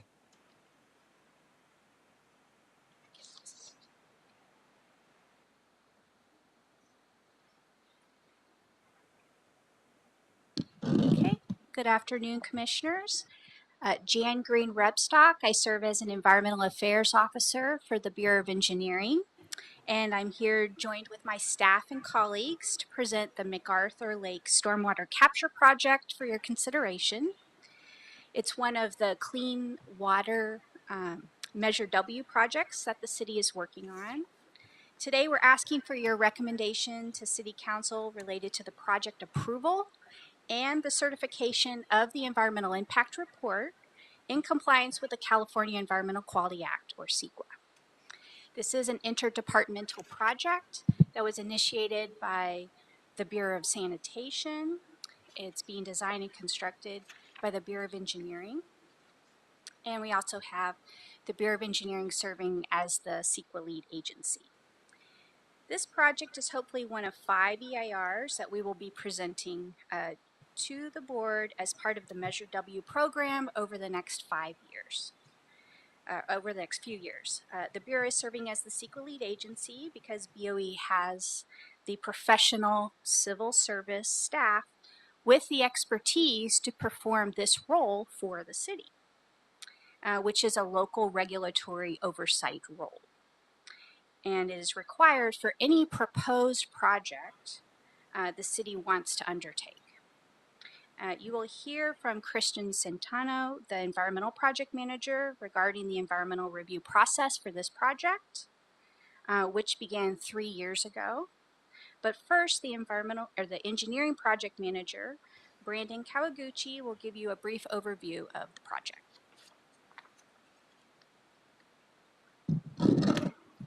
Good afternoon, Commissioners. The MacArthur Lake Stormwater Capture Project is located in the southwest corner of the MacArthur Park and a few of the surrounding streets. We are located within Council District 1. The project is currently funded by Measure W Safe Clean Water Program, and the project, which is initiated, as Jan said, by LA San and is being conducted in partnership with LA Rec and Parks and Bureau of Engineering. The project objectives are to improve the water quality within the Ballona Creek watershed, to reduce the use of potable water used to refill MacArthur Lake by filling it with stormwater instead, and to provide community benefits through the park space enhancements, public health, and educational opportunities.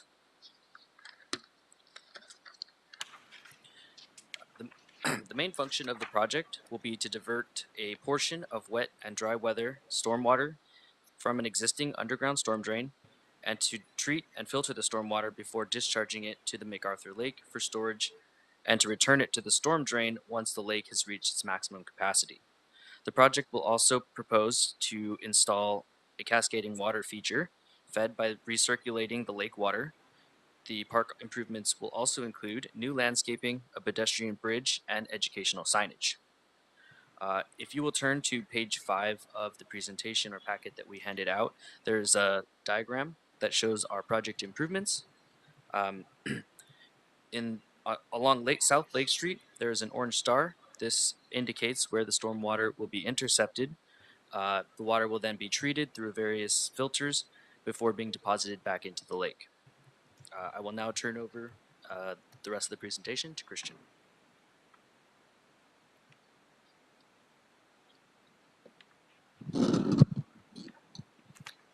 Good afternoon, Commissioners. My name is Christian Centeno, Environmental Supervisor with the Bureau of Engineering, and I'll be going over the environmental review for this project. LA Sanitation initiated the environmental review for this project pursuant to CEQA, the California Environmental Protection Act.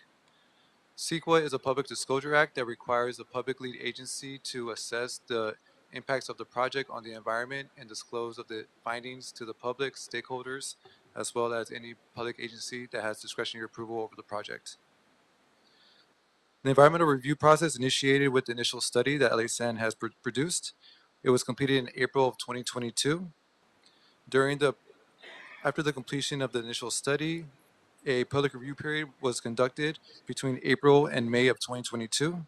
And the city also conducted 2 public scoping meetings during the same time in April of 2022.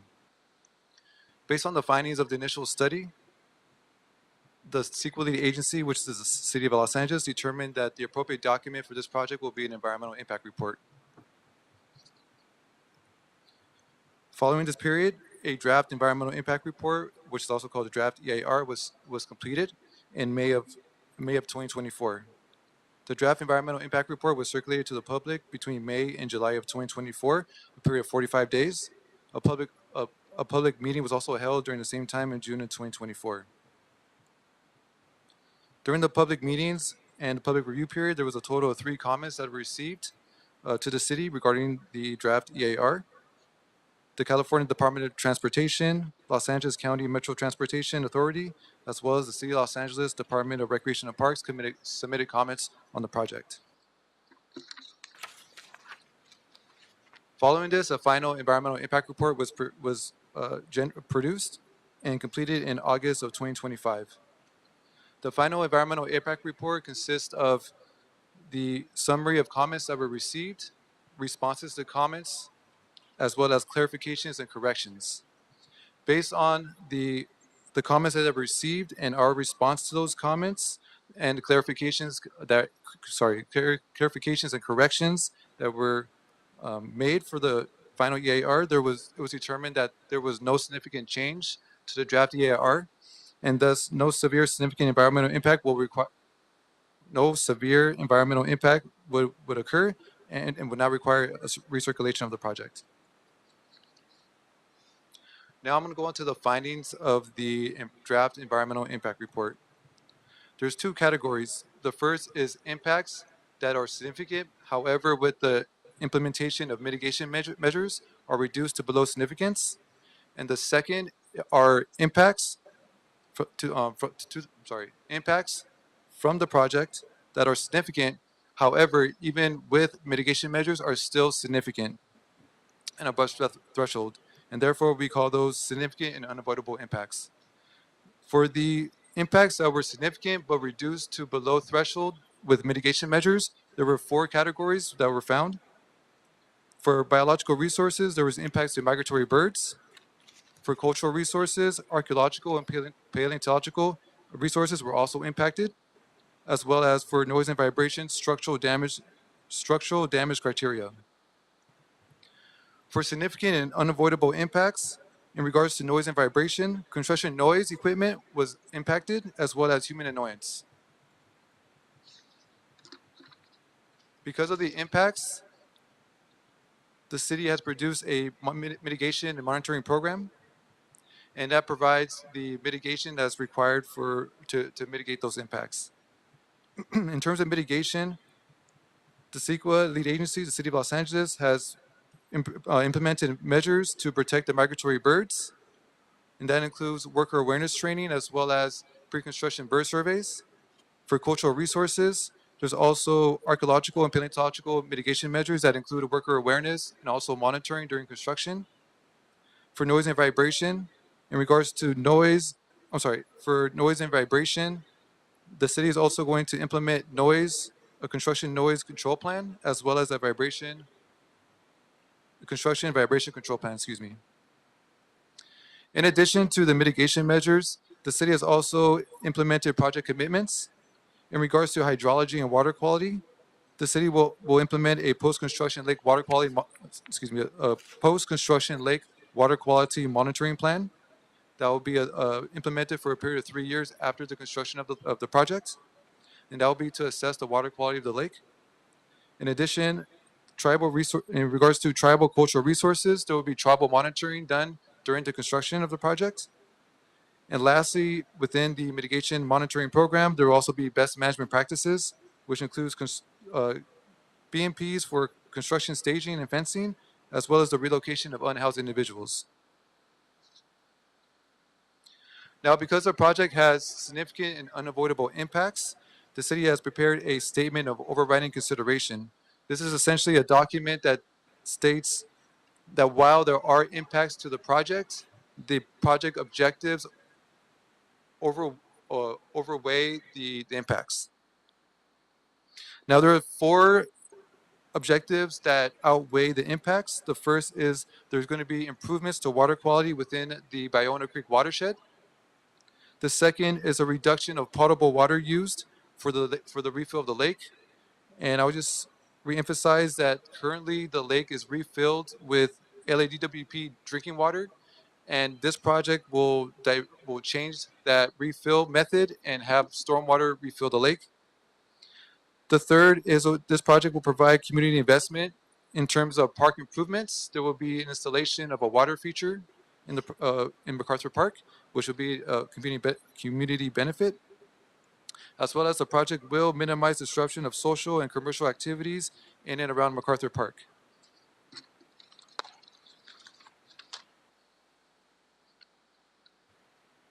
The board report recommends that the commission reviews and considers the environmental impact report, which consists of the draft and final environmental impact report. Certify that the final environmental impact report is completed pursuant to CEQA. Adopt the CEQA findings and statement of consideration, as well as adopt the CEQA mitigation monitoring program, and approve the proposed project as described in the final environmental impact report. And that concludes my briefing. If you have any questions, I'm happy to answer. Thank you very much. Commissioners, any questions or comments? I know this is a very much an anticipated project. Commissioner Cardenas. Yes, thank you. Question, do we have any estimates on the wet weather or dry weather amounts of water we'll be able to reclaim, and how many gallons or whatever unit you want to use on the potable water that we'll be saving from having to refill the lake? I'll have to refer this question to the project design team. The question was how much, Question was, how much water are we saving? the lake will be drawn down 8 inches, a maximum of 8 inches, which equates to about 5.4 acre feet. So we'll be able to treat 5.4 acre feet of stormwater per event. That's the maximum capacity of the lake that we could refill with the lake. And then any additional stormwater that we treat will be returned to the storm drain. Well, I guess my question was, do we have any estimates on how much stormwater are we going to capture based on the plans that we have right now?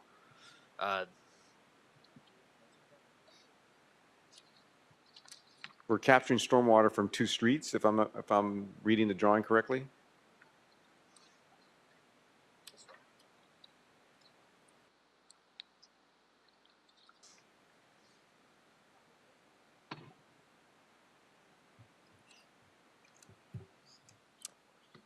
Thank you, Commissioner Cardenas. This is Naomi Deep with LA Sanitation and Environment.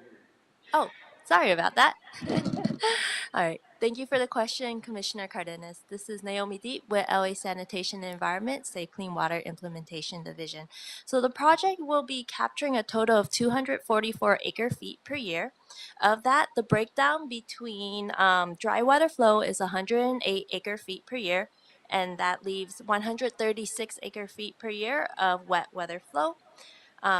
In total, we will be offsetting, give me one moment.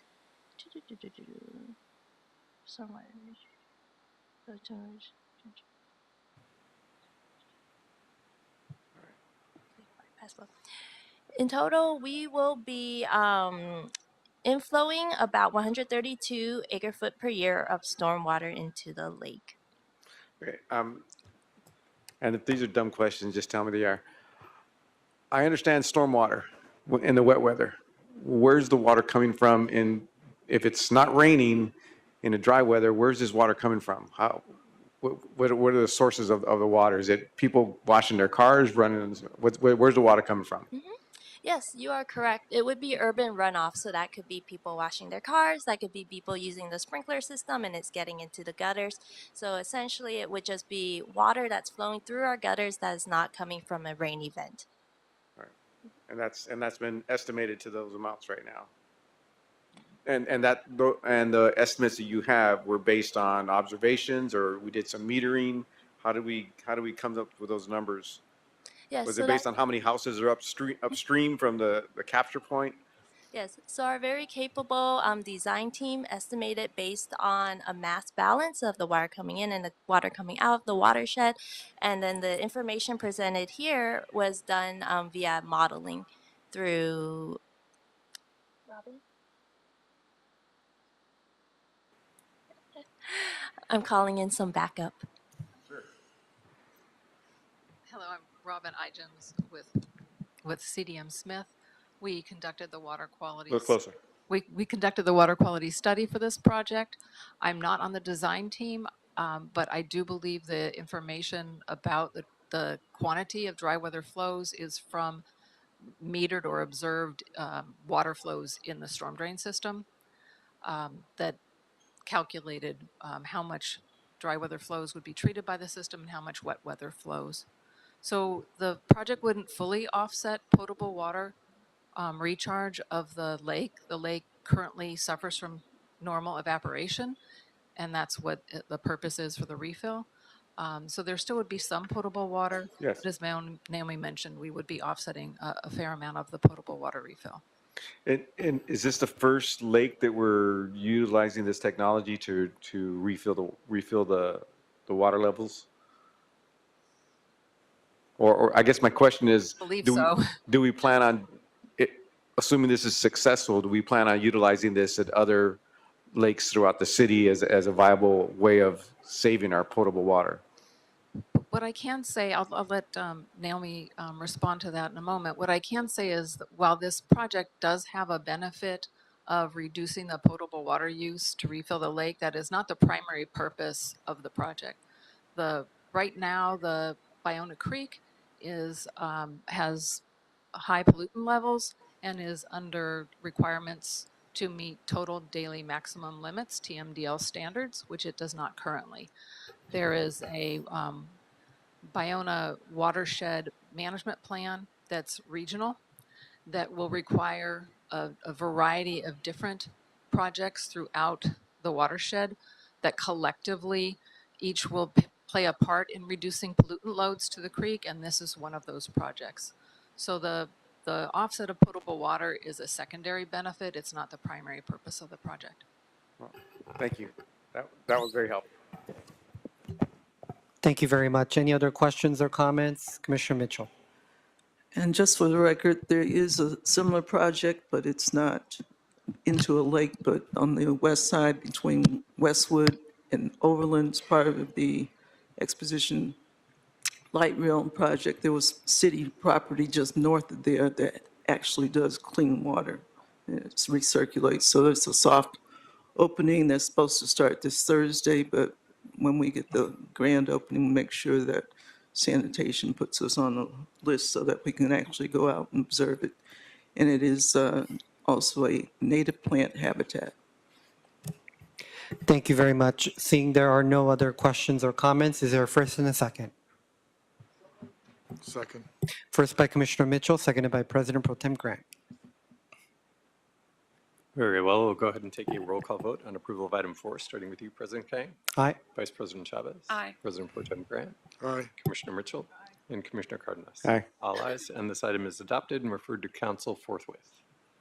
Thank you very much. Thank you very much. Moving forward to item number 6 for Council District 11, request for authority, Mariposa Landscapes.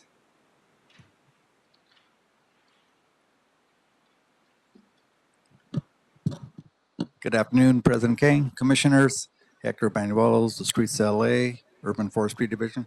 We have before us is a request for the board to allow the Streets LA to enter into a contract for the Venice Canal maintenance.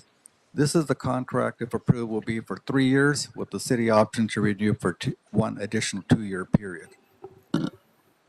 The current contract was solicited through the request for proposal process, whereas the Mariposa Landscapes was declared as the most responsive, or actually the sole responsible bidder on this contract here.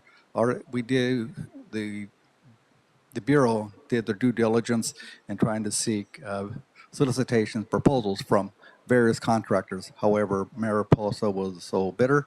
We did do the process through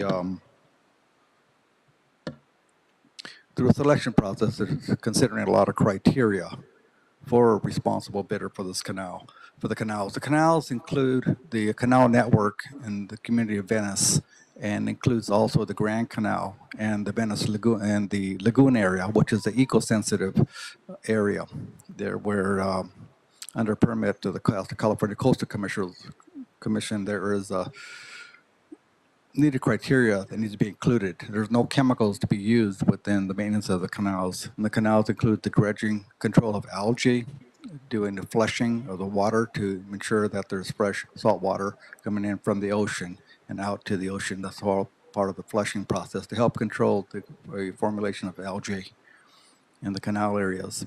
The Mariposa has been doing this contract for several years now. But it's a very specialized task that involves what they just mentioned, all the some landscaping, but mainly it's a lot of algae, a lot of flushing there with the waters, and the coordination there with LA County and the tide gates, and so they're constantly monitoring the tides in and out to ensure that the residents there have water during the weekends. With that, the contract was, this past contract was for 3 years, where your board approved a contract extension for one additional one-year period to allow the Bureau some time to acquire the proposals for this upcoming contract session here of 3 years. So the Streets LA is requesting approval or to allow the Bureau to extend or to enter into the contractual period with Mariposa Landscapes for 3 years. I mentioned that what the city option for one additional 2-year period. That concludes the presentation. I'm here to address any questions the board may have. Thank you very much, Commissioners. Commissioner Cardenas. Yeah, just clarification. It doesn't state here in our recommendation, is this, you just mentioned it's a 2-year extension? Is that correct? It's a 3-year initial, it's going to be for 3 years, and with the city option to renew for one additional 2-year period. So this is for 2 years? For a 2-year period? Well, it's one 3-year period and then one potential 2-year period, which is total 5 years. Okay, because it doesn't have any years on here. That's all. That's why I'm questioning it. Okay. Yes, I noticed that as well. But within the contents of the recital, it is mentioned there that this contract period will be for a 3-year period with the city option for one additional 2-year period for a total combined of 5 years. Well, in the future, if you can have that in the recommendations, it would be very helpful. Noted. Thank you. Any other comments or questions? Seeing none, is there a first and a second? Second. First by Commissioner Mitchell, seconded by Commissioner Cardenas. Thank you, President Kang. We'll go ahead and take a roll call vote on approval of item 6, starting with you, President Kang. Aye. Vice President Chavez. Aye. President Pro Tem Grant. Aye. Commissioner Mitchell. And Commissioner Cardenas. Aye. All ayes. Item 6 is adopted and will move forward forthwith. Thank you very much. Thank you. All right, Mr. Knight, does that conclude our desk for today? Yes, it does, President Kang. Our next meeting will be on Wednesday, September 24th, 2025. The meeting is now adjourned. Friday. There is. Oh, my apologies. Yes, Friday. Wednesday. We do not have a meeting, so it is Friday, September 26, 2025. The meeting is adjourned at 1:36 p.m. and the Bureau, the management meeting is canceled. Thank you.